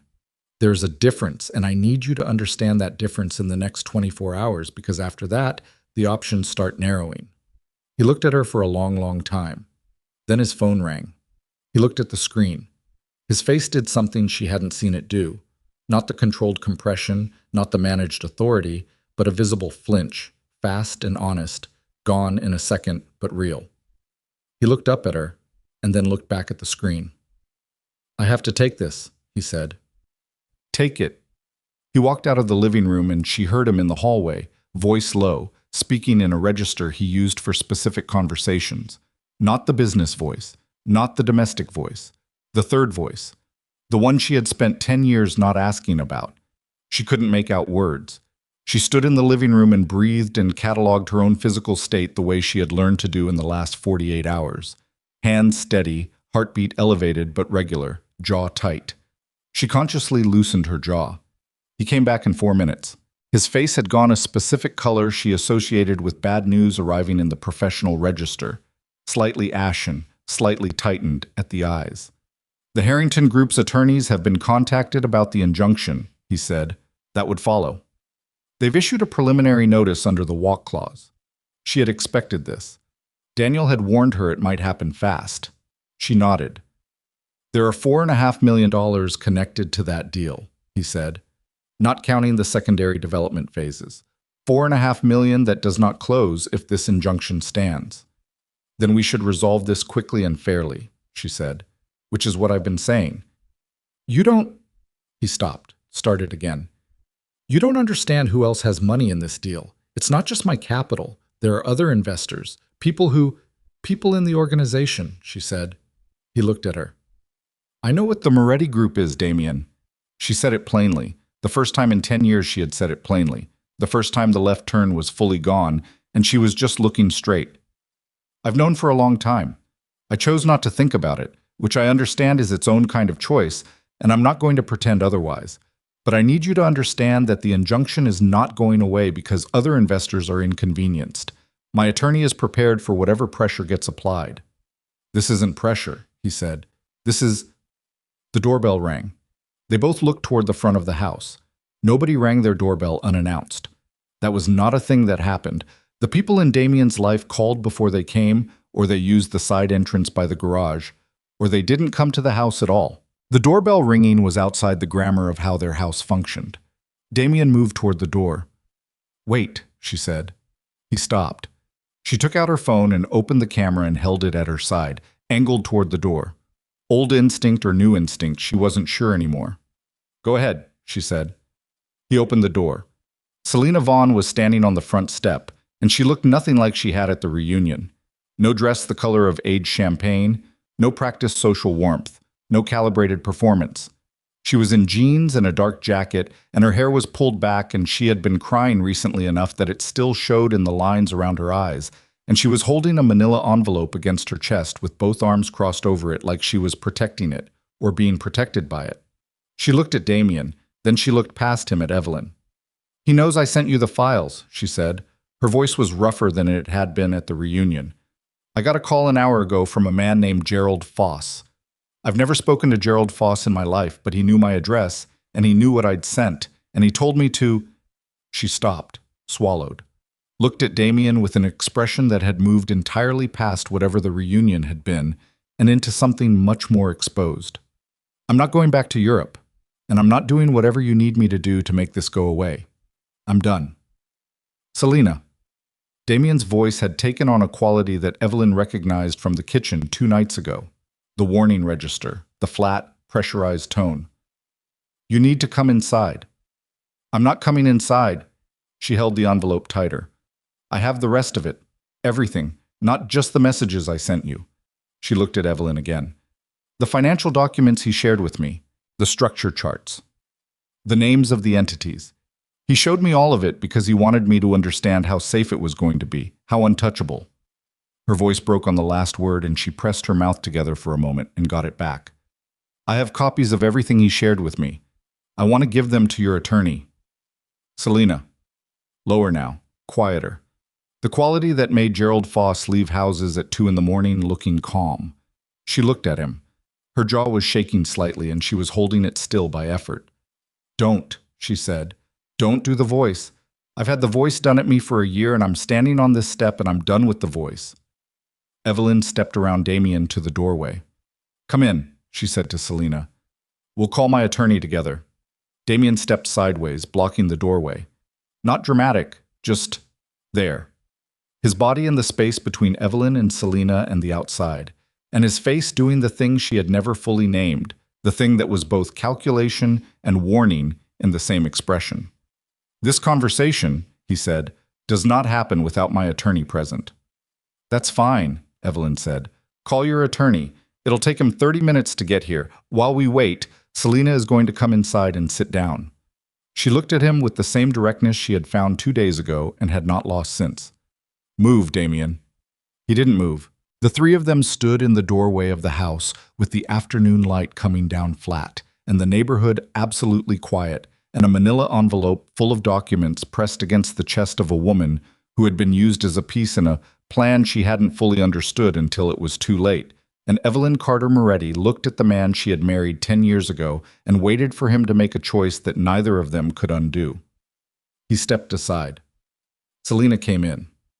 Evelyn closed the door behind her and locked it and walked past Damien to the kitchen table and said, "Sit down," and meant it for both of them, and dialed Daniel Reeves. And while the phone rang, she set it on the table on speaker and looked at the two of them and thought about how the thing that destroyed empires was never what the man in charge expected it to be. It was always the room he forgot to lock. It was always the woman he forgot to see. Daniel answered on the second ring, and Evelyn said, "I need you here. Selena Vaughn is at the house, and she has the financial structure documents. All of them." She paused. "And Damien is here. So come fast." 3 hours later, in Daniel Reeves' conference room with Carmen's legal pad. Full and Paul Weir's laptop opened to a cascade of entity charts that looked like something a spider had built in a windstorm. Selena spread the contents of the manila envelope across the table, and Evelyn looked at the shape of the thing her husband had built and understood for the first time its full dimensions.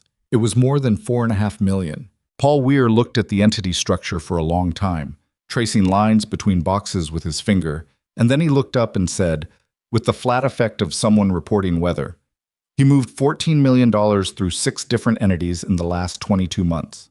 The Harrington parcel is the capstone. If it closes, the trail gets cold. He looked at Margaret Chu. "We need to freeze everything tonight." "Already drafting," Carmen said without looking up. Evelyn sat very still in her chair with her hands folded on the table and the room moving around her and thought about the email. She just stopped being the right person a long time ago. "I need to handle this cleanly." And thought about what cleanly meant to a man who had spent his life defining clean as the absence of visible evidence. She thought about $14 million. She thought about the guest room door closing on the first night. And she thought about Damien in the house right now. His attorney finally arrived. The two of them in the living room with the legal equivalent of a dam cracking in every direction. And she thought about what he was feeling, and she was surprised to find that she did not feel glad about it. She did not feel victorious.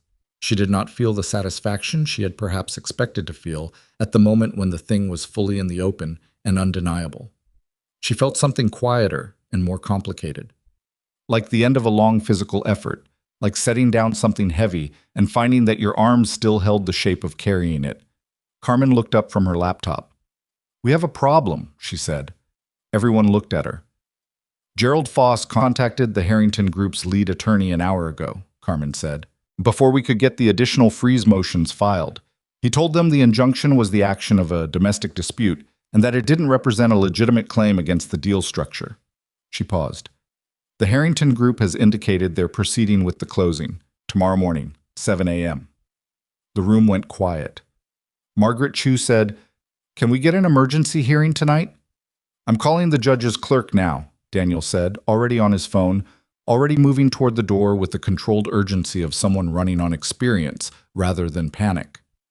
Evelyn looked at the entity chart on Paul Weir's laptop, the spider web of $14 million arranged to disappear the moment the last piece locked into place. And she thought about 7 a.m., and she thought about what happened to a carefully constructed legal case if the asset it was trying to reach ceased to exist as a reachable thing before the court had a chance to act. She thought about Damien in the living room with his attorney, knowing about the 7 a.m. closing, knowing about Carmen's filing attempt, calculating in the specific, rapid way of a man who had spent his life staying ahead of the people trying to catch him.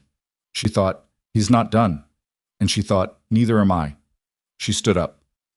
"Paul," she said, "if the Harrington closing goes through tomorrow morning before we can stop it, what does that do to the dissipation claim?" Paul Weir looked at her steadily. "It doesn't eliminate it," he said, "but it changes the recovery pathway significantly. Instead of intercepting the asset, we're chasing the proceeds through entities that are specifically designed to make that difficult." "How difficult?" "Years," he said, "and expensive." She nodded. "Is there anything," she said slowly, "in the structure of the Harrington parcel itself, the land records, the financing chain, that would give the court grounds to act on the deal independently? Not on the marital claim, but on the deal itself?" Paul Weir looked at her for a moment. Then he looked at his laptop. Then he looked back at her with the expression of a man who has just seen something he was not previously looking for. "The environmental compliance filing," he said. "Tell me." "The Harrington shoreline is in a protected watershed zone. Any development of that scale requires a specific set of sign-offs from the State Environmental Review Board." He was already typing. "If those filings contain any irregularities, If the timeline of approvals doesn't hold up under scrutiny, the deal can't close regardless of the injunction. The state has independent standing to halt it. How quickly can you find an irregularity if one exists? Paul Weir's mouth did something that was almost a smile. Give me tonight, he said. Daniel came back in the room. Clerk says the judge will hear an emergency motion at 6:30 tomorrow morning, he said. 30 minutes before the closing window. 30 minutes. Evelyn sat back down. She looked around the table at these people, Daniel, Carmen, Margaret, Paul, who had been assembled in the space of 48 hours around the specific gravity of what her husband had done. And she thought about how she had spent 10 years building nothing, or what had felt like nothing, and then thought about how maybe the thing she had been building all along was the capacity to sit at this table and know exactly what she was looking at and exactly what to do about it. Tonight, she said to Paul Weir. Tonight, he confirmed. Margaret, I need the additional freeze motions filed before midnight. Done. Daniel, I need you at 6:15 tomorrow. I'll be there at 6. She looked at Selena, who had been sitting at the end of the table through all of this with the manila envelope empty in front of her, and her hands wrapped around a cup of coffee that Carmen had brought her an hour ago and that she hadn't drunk. Selena looked up. You can stay at my sister's tonight, Evelyn said. Rachel's flight lands at 8. I'll let her know. Selena looked at her for a moment. Why are you? Because Gerald Foss knows your address, Evelyn said, and because you did the right thing. Those are the only 2 reasons that matter right now. Selena looked down at the empty envelope. Okay, she said. Outside, the city was doing its evening things, traffic and light, and the ordinary machinery of lives that didn't know any of this was happening. And in the conference room of Daniel Reeves' law office, Evelyn Carter Moretti sat with the evidence of $14 million and a closing window of 30 minutes and a man at home in her living room who had spent a year and a half building something he was certain she could never reach. And she opened her phone and she called her sister and she said, I need you to pick someone up from the office tonight. I'll explain everything. A pause. And Rachel? I'm okay. I need you to know I'm actually okay. She hung up. Paul Weir was already typing. The clock was already running. And 7 a.m. was coming whether anyone was ready for it or Paul Weir found it at 11:47 at night. He had been at his laptop for 6 straight hours in the corner of Daniel Reeves' conference room with 3 empty coffee cups beside him and his jacket over the back of his chair and his reading glasses pushed so far up his nose they were almost touching his eyebrows. And he had been moving through the Harrington Parcel's environmental compliance filings with the methodical patience of a man who understood that the truth was always in the paperwork, always, because people lied with their mouths and their faces and their careful silences. But they almost never lied perfectly with their documentation because documentation required coordination, and coordination required other people, and other people always made small errors that compounded into visible ones, if you looked long enough and carefully enough. He found the error at 11:47. Daniel, he said, without looking up. Daniel was across the room on his phone, had been on his phone for most of the last 2 hours. The quiet, sustained urgency of someone managing multiple pressure points at once. He looked over. The environmental review sign-off for the shoreline grading, Paul said, dated 8 months ago, signed by a deputy director of the state review board named Franklin Cass. He paused. Franklin Cass resigned from the state review board 11 months ago. His signature on a document dated 8 months ago is not possible. The room went very quiet. Carmen looked up from her laptop. Daniel lowered his phone. You're certain, Daniel said. His resignation is public record. Filed November 14th. The compliance sign-off is dated the following March. Paul finally looked up. Someone signed his name to a document he couldn't have signed, which means either the date is falsified or the signature is forged. And either way, the entire environmental compliance package for the Harrington parcel is fraudulent. Evelyn was sitting at the end of the table with a cup of tea she'd been holding for warmth rather than drinking, and she set it down very carefully on the table and looked at Paul Weir and thought about Damien in his study telling someone over the phone that something wouldn't trace back to anything visible. The shoreline grading approval was visible. Who do we call? She said. Daniel was already dialing. The State Attorney General's Environmental Enforcement Division has a nightline, he said, and I have a contact at the FBI field office who owes me a conversation. If we bring in federal, the Harrington closing doesn't happen tomorrow morning, Daniel said. It doesn't happen at all. Not until every compliance document in that package has been reviewed, which is months, minimum. He looked at her steadily over the phone. This is the move, Evelyn. This is the one that stops it regardless of what Damien does between now and 6:30. She thought about $14 million. She thought about the spider web of entities on Paul Weir's laptop, built over 22 months to receive that money in a form she couldn't reach. She thought about, I need to handle this cleanly, and the hotel receipt in the jacket pocket and every Tuesday for 10 years. Make the call, she said. Daniel made the call. The next 4 hours were the particular grinding work of legal emergency that looked nothing like it did in movies. Not dramatic, not clean, but exhausting and procedural and dependent on whether the right people answered phones at midnight, and whether the documentation was as solid as Paul Weir believed it was, and whether the machinery of institutions moved fast enough when someone asked it to. Carmen filed the additional freeze motions at 12:40. The State Attorney General's office acknowledged receipt of the fraudulent signature evidence at 1:15 and indicated that a formal investigation would be initiated, which did not mean the closing was stopped, but which meant the closing now had a federal flag attached to it that no title company in the state would ignore.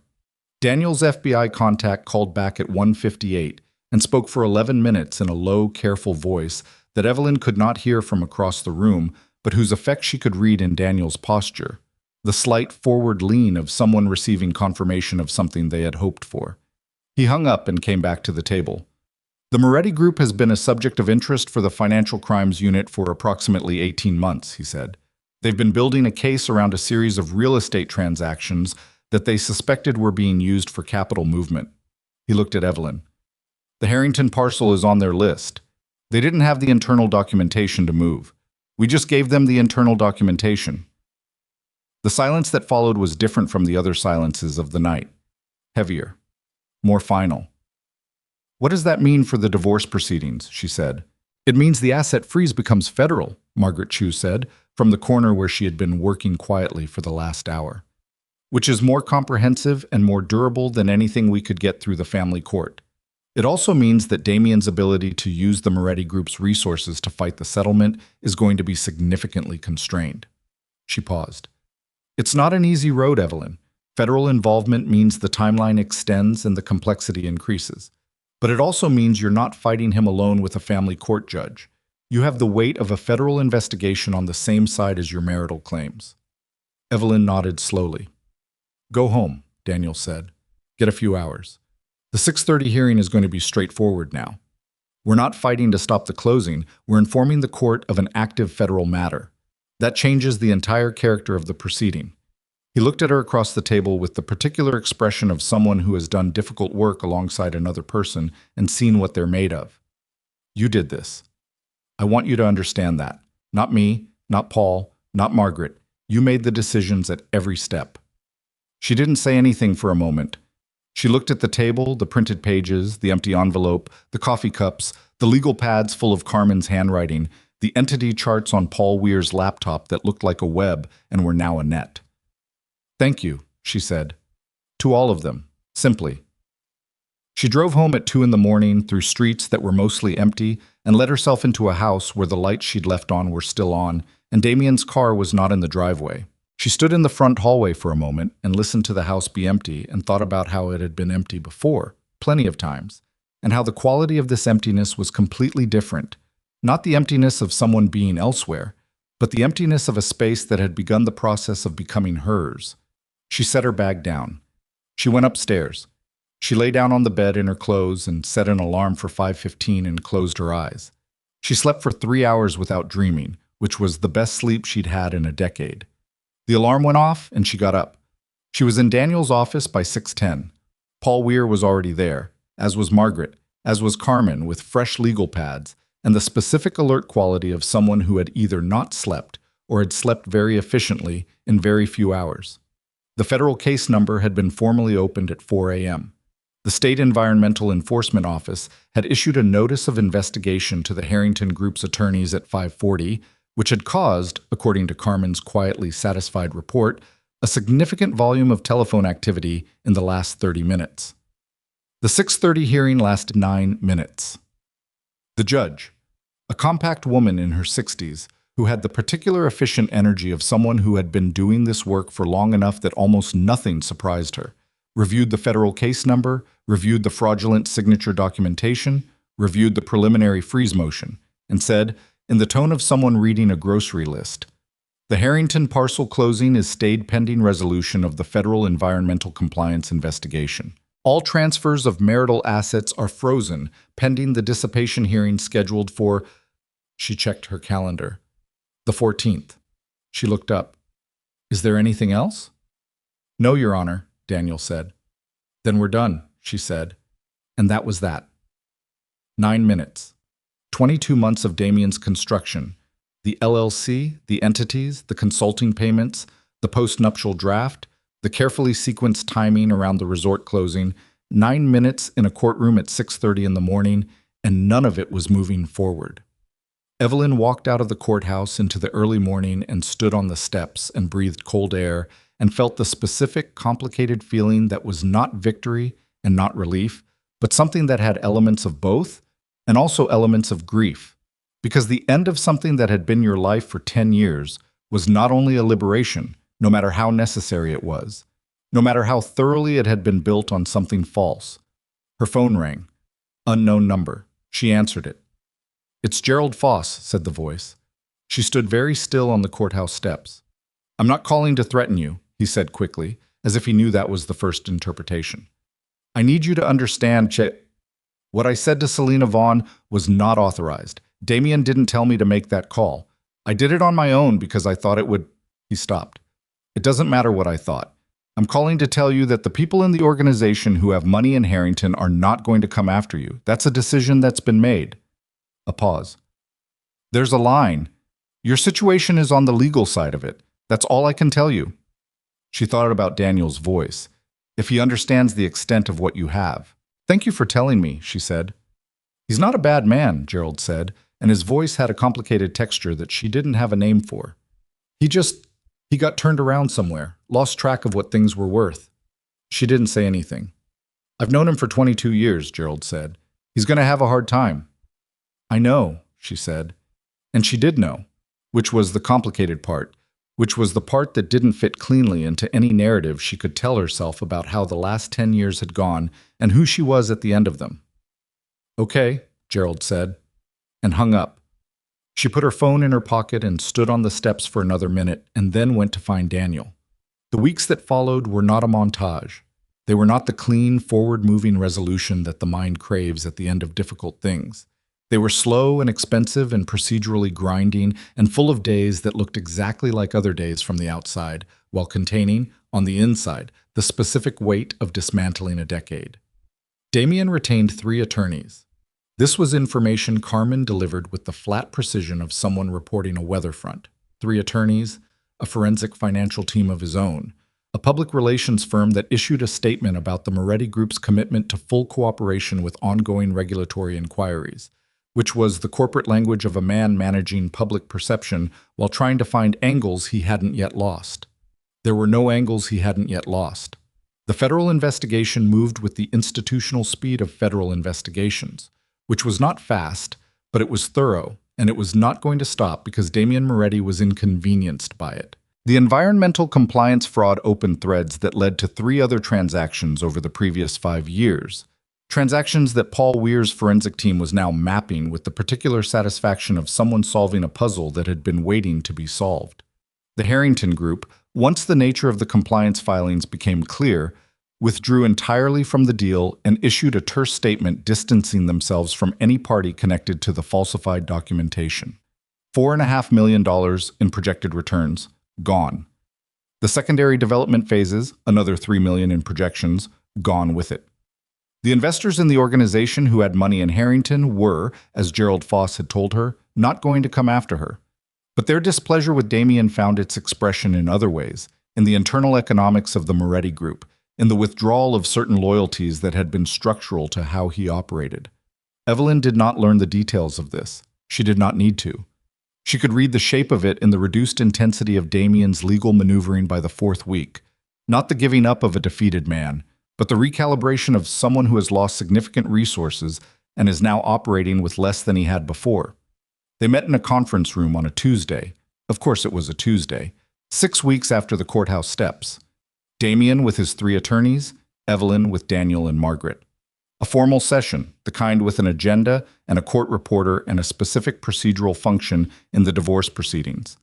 She had not seen him since the night she'd locked the bathroom door and he'd gone to the guest room, which was also the night she'd started to understand what she was capable of. He looked like himself, but thinner in some way that wasn't physical, like the interior structure that had always given his face its particular authority had lost some density. He sat across the table and looked at her with an expression she had never seen on him. Not the controlled flatness, not the managed authority, not any of the registers she had cataloged over 10 years. This was something she didn't have a name for, and she looked at it for a moment trying to find the word, and the word that came was reckoning, which was not a word she had ever associated with Damien Moretti's face. He said nothing for the first 10 minutes. His lead attorney spoke. Daniel spoke. Margaret and the opposing counsel exchanged documentation. The court reporter's fingers moved.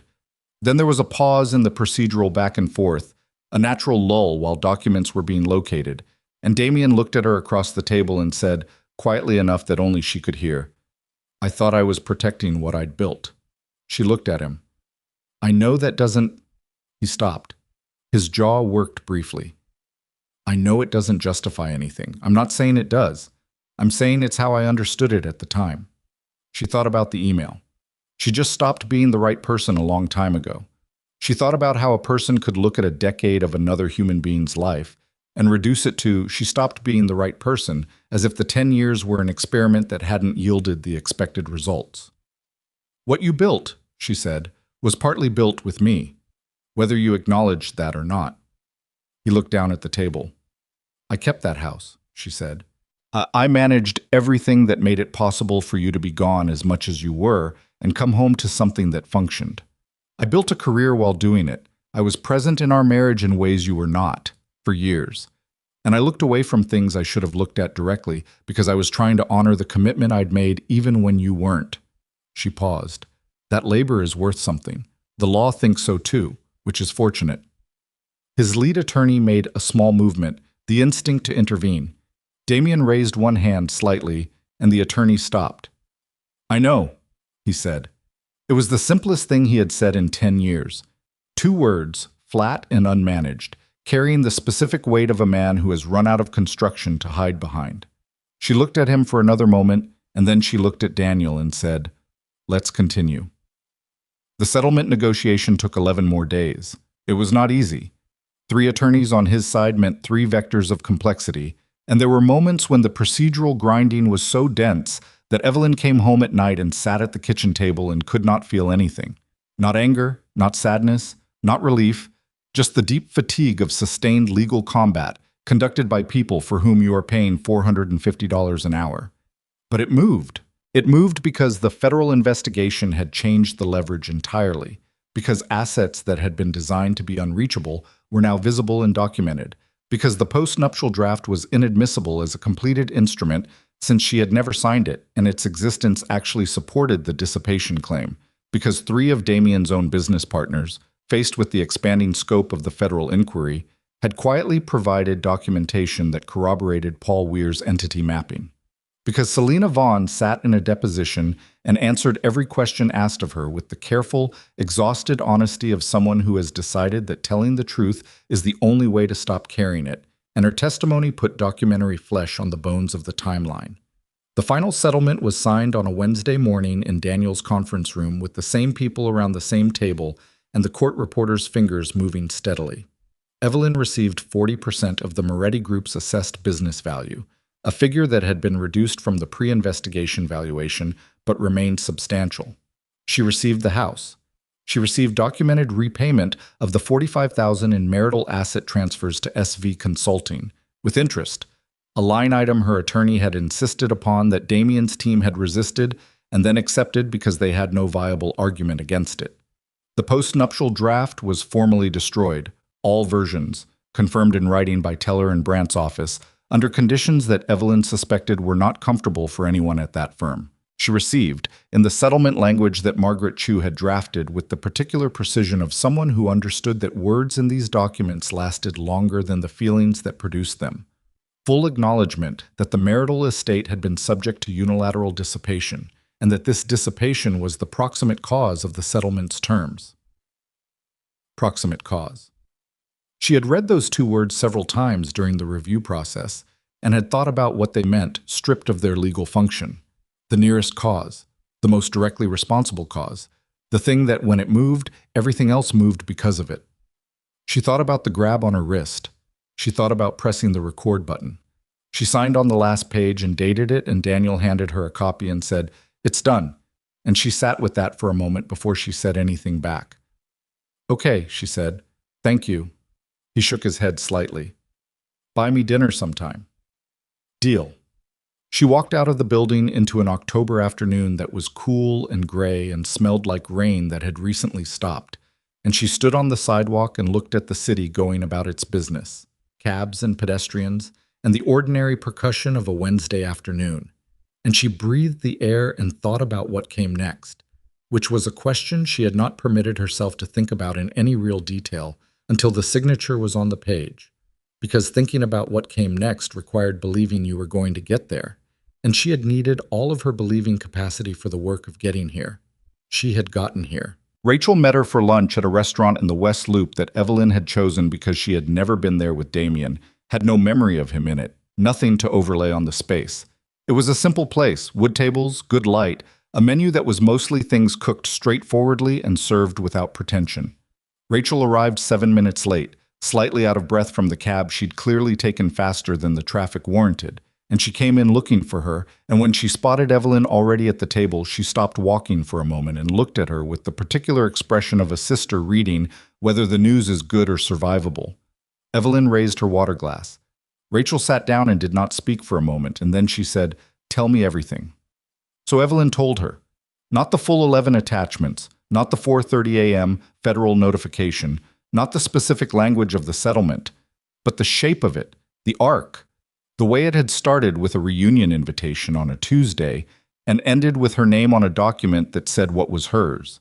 Rachel listened without interrupting, which was a discipline she had learned at considerable personal cost, because Rachel's natural mode was to have responses to things in real time, and the fact that she held them all until the end meant she was taking this seriously in the specific way you took things seriously when the person across the table from you had been through something that didn't benefit from your instinct to fix it in real time. When Evelyn finished, Rachel looked at her for a moment. "You recorded him grabbing your wrist," she said. "The phone was already in my hand. You had the presence of mind to—" Rachel stopped. She looked at her hands on the table. "Evelyn, I want to say something, and I need you to hear it in the way I mean it and not the way it could sound. Okay? I knew something was wrong. For years. I knew, and I didn't say anything after that one time because you told me not to, and I respected that. And I have spent a significant amount of the last 4 years wondering if I should have pushed harder." She looked up. "I'm not asking for absolution. I'm just telling you that I saw it and I should have—" "You did what I asked," Evelyn said. "That's not on you." "It feels like it's on me." "It's on him," Evelyn said, "and it's on me for the part I chose. And it's done now." She looked at her sister. "Rachel, it's done." Rachel pressed her lips together for a moment. Then she picked up the menu and looked at it and said, "Are they good here?" "I have no idea," Evelyn said. "I've never been." "Then let's order everything and find out." They stayed for 2.5 hours, which neither of them planned and both of them needed. And they ate too much and talked about things that had nothing to do with Damien Moretti. About Rachel's youngest starting middle school and the operational complexity of packing a lunch for someone who had decided to have opinions about food, about a film they'd both seen and disagreed about their mother's insistence on repainting the kitchen in the family house in a color that neither of them could describe without laughing. Ordinary things, the kind that continue regardless. Selena Vaughn left Chicago 8 days after the settlement was signed. Not back to Europe. She told Evelyn this in a text. They had exchanged numbers during the deposition period, the specific functional closeness of two people who have been processed by the same system and developed a working relationship that existed entirely in that context. And she said she was going to her sister's in Portland, which was a thing she had been not doing for 4 years because Damien had made Portland feel inconvenient, and she had rearranged her geography around his convenience without fully noticing she was doing it until she was standing in her Gold Coast apartment looking at her things and understanding that almost nothing in it had come from her own choosing. Evelyn texted back, "Portland is good. I hope it's what you need." Selena replied, "I'm sorry. I know that doesn't cover it." Evelyn sat with the text for a while. Then she wrote, "You came to the door. That covered more than you know." She moved out of the house in November. Not because she hadn't been awarded it in the settlement. She had. It was hers legally. The papers were clear. But because she had walked through it the week after the signing and stood in the kitchen and stood in the study doorway and stood at the bottom of the stairs looking up at the guest room door and understood that a house is not only a structure, it is an accumulation of the life lived inside it. And the life accumulated in this one had a weight and a texture that she did not want to spend the next chapter of her existence moving through. She wanted to move through something new. She found an apartment 3 weeks later, smaller than the house.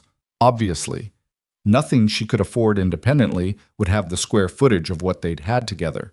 But on the 7th floor of a building she could see the lake from, a fact she had not known she needed until the real estate agent opened the living room curtains. And she looked at the water going all the way to the horizon and felt something release in her chest that she hadn't known was braced. She signed the lease with her own name only. The moving company she hired was efficient and professional and finished in 4 hours. And when they left, she was standing in an apartment that contained her furniture in a space she didn't know yet. The particular blank quality of a place that hasn't become anything yet because you haven't lived in it. And she stood in the middle of the living room and looked at the window and the water beyond it in the gray November light, and she thought about all the Tuesdays. She thought about the hotel receipt she had put back in the jacket pocket and sent to the dry cleaner. She thought, "I will not do that again," not as a promise to herself in any formal sense. Not as a declaration, just as a statement of the most basic kind, the kind you make when you have learned something the hard way, and the learning has gone all the way in, past the surface where you could forget it if you tried, down into the part of you that knows things permanently. She put her hands in her pockets and looked at the lake and let the apartment be quiet around her and thought about what it meant to start again at 41, which was not the starting again she would have chosen, but was the starting again she had. And how the question was not what you would have chosen, but what you did with what you had. She had quite a lot, actually. She had the settlement.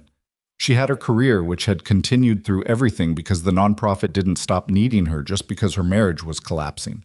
If anything, the work had been a structure she was grateful for, somewhere to be competent and purposeful and valued on the days when the personal was unnavigable. She had Rachel, who called every other day now instead of every couple of weeks.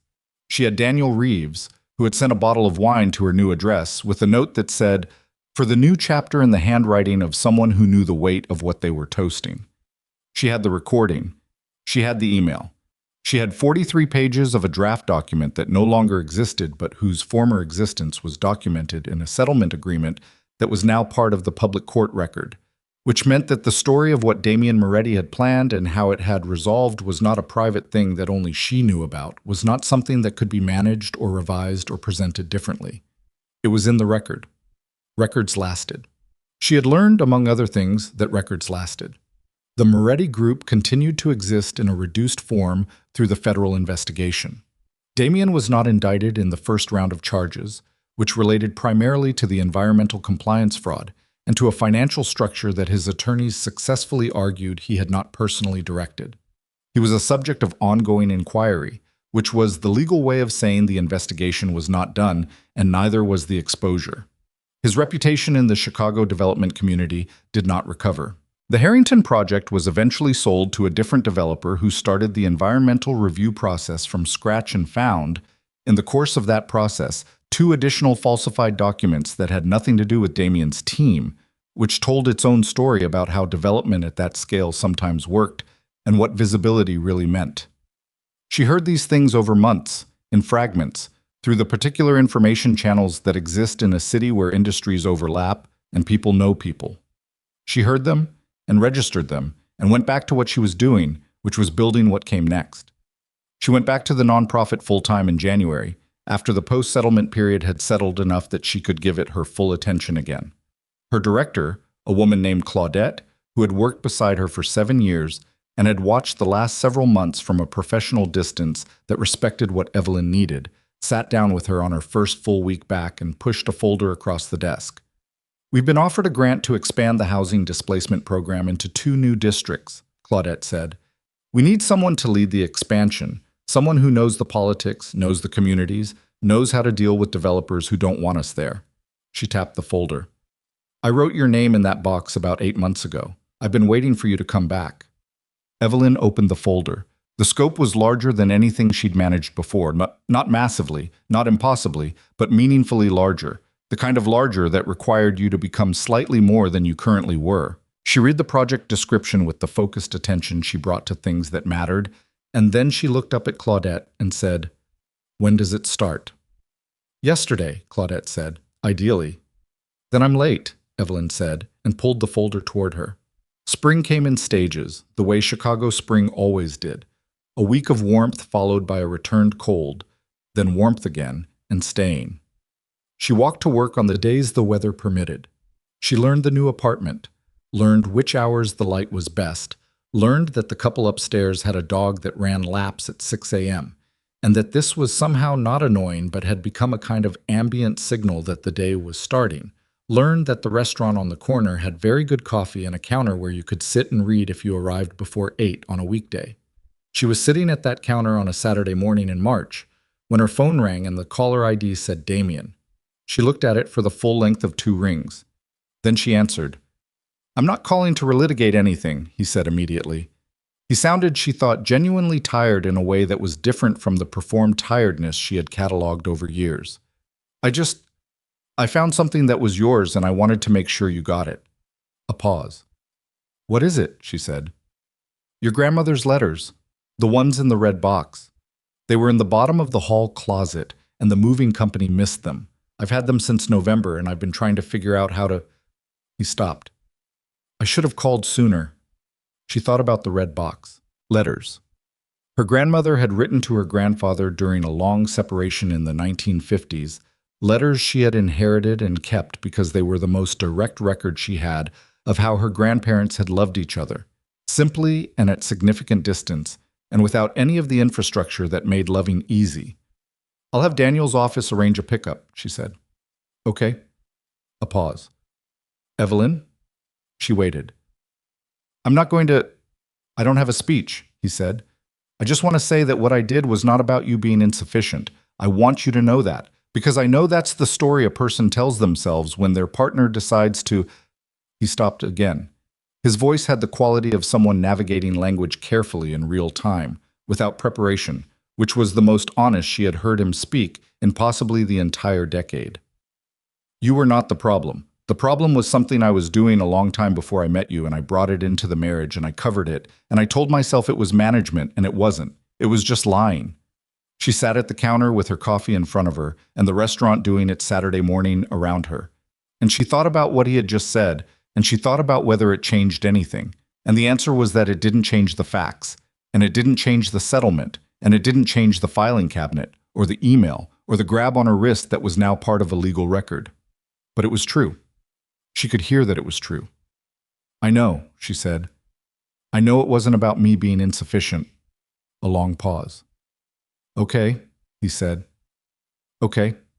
He hung up.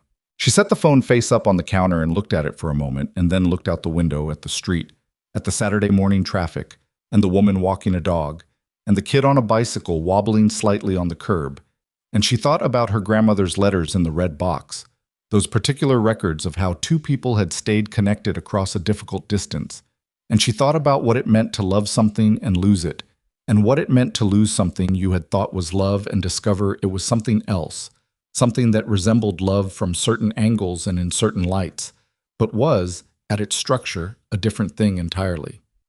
She thought she had loved him. She thought he had loved her in the early years, or something close enough to it that the distinction hadn't mattered yet.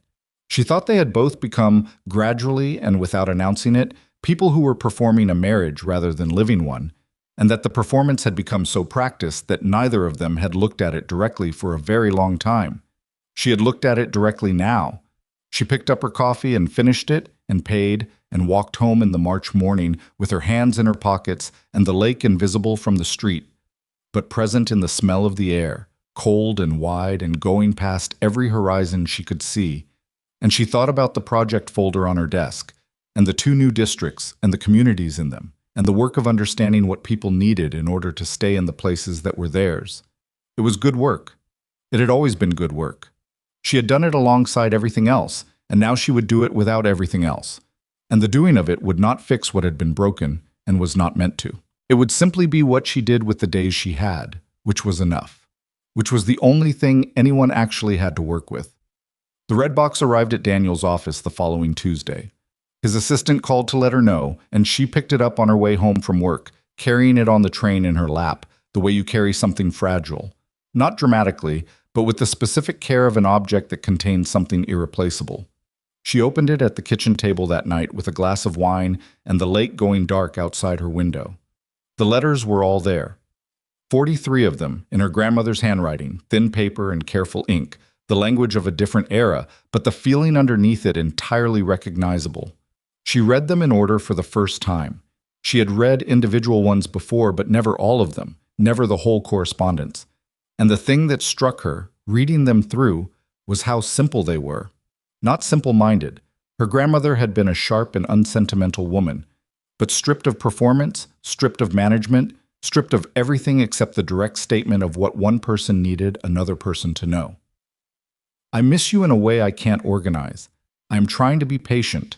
I trust you to come home. She sat with that for a long time. Then she put the letters back in the box and put the box on the shelf above her desk where she would see it every day, and she finished her wine and she washed the glass and she went to bed.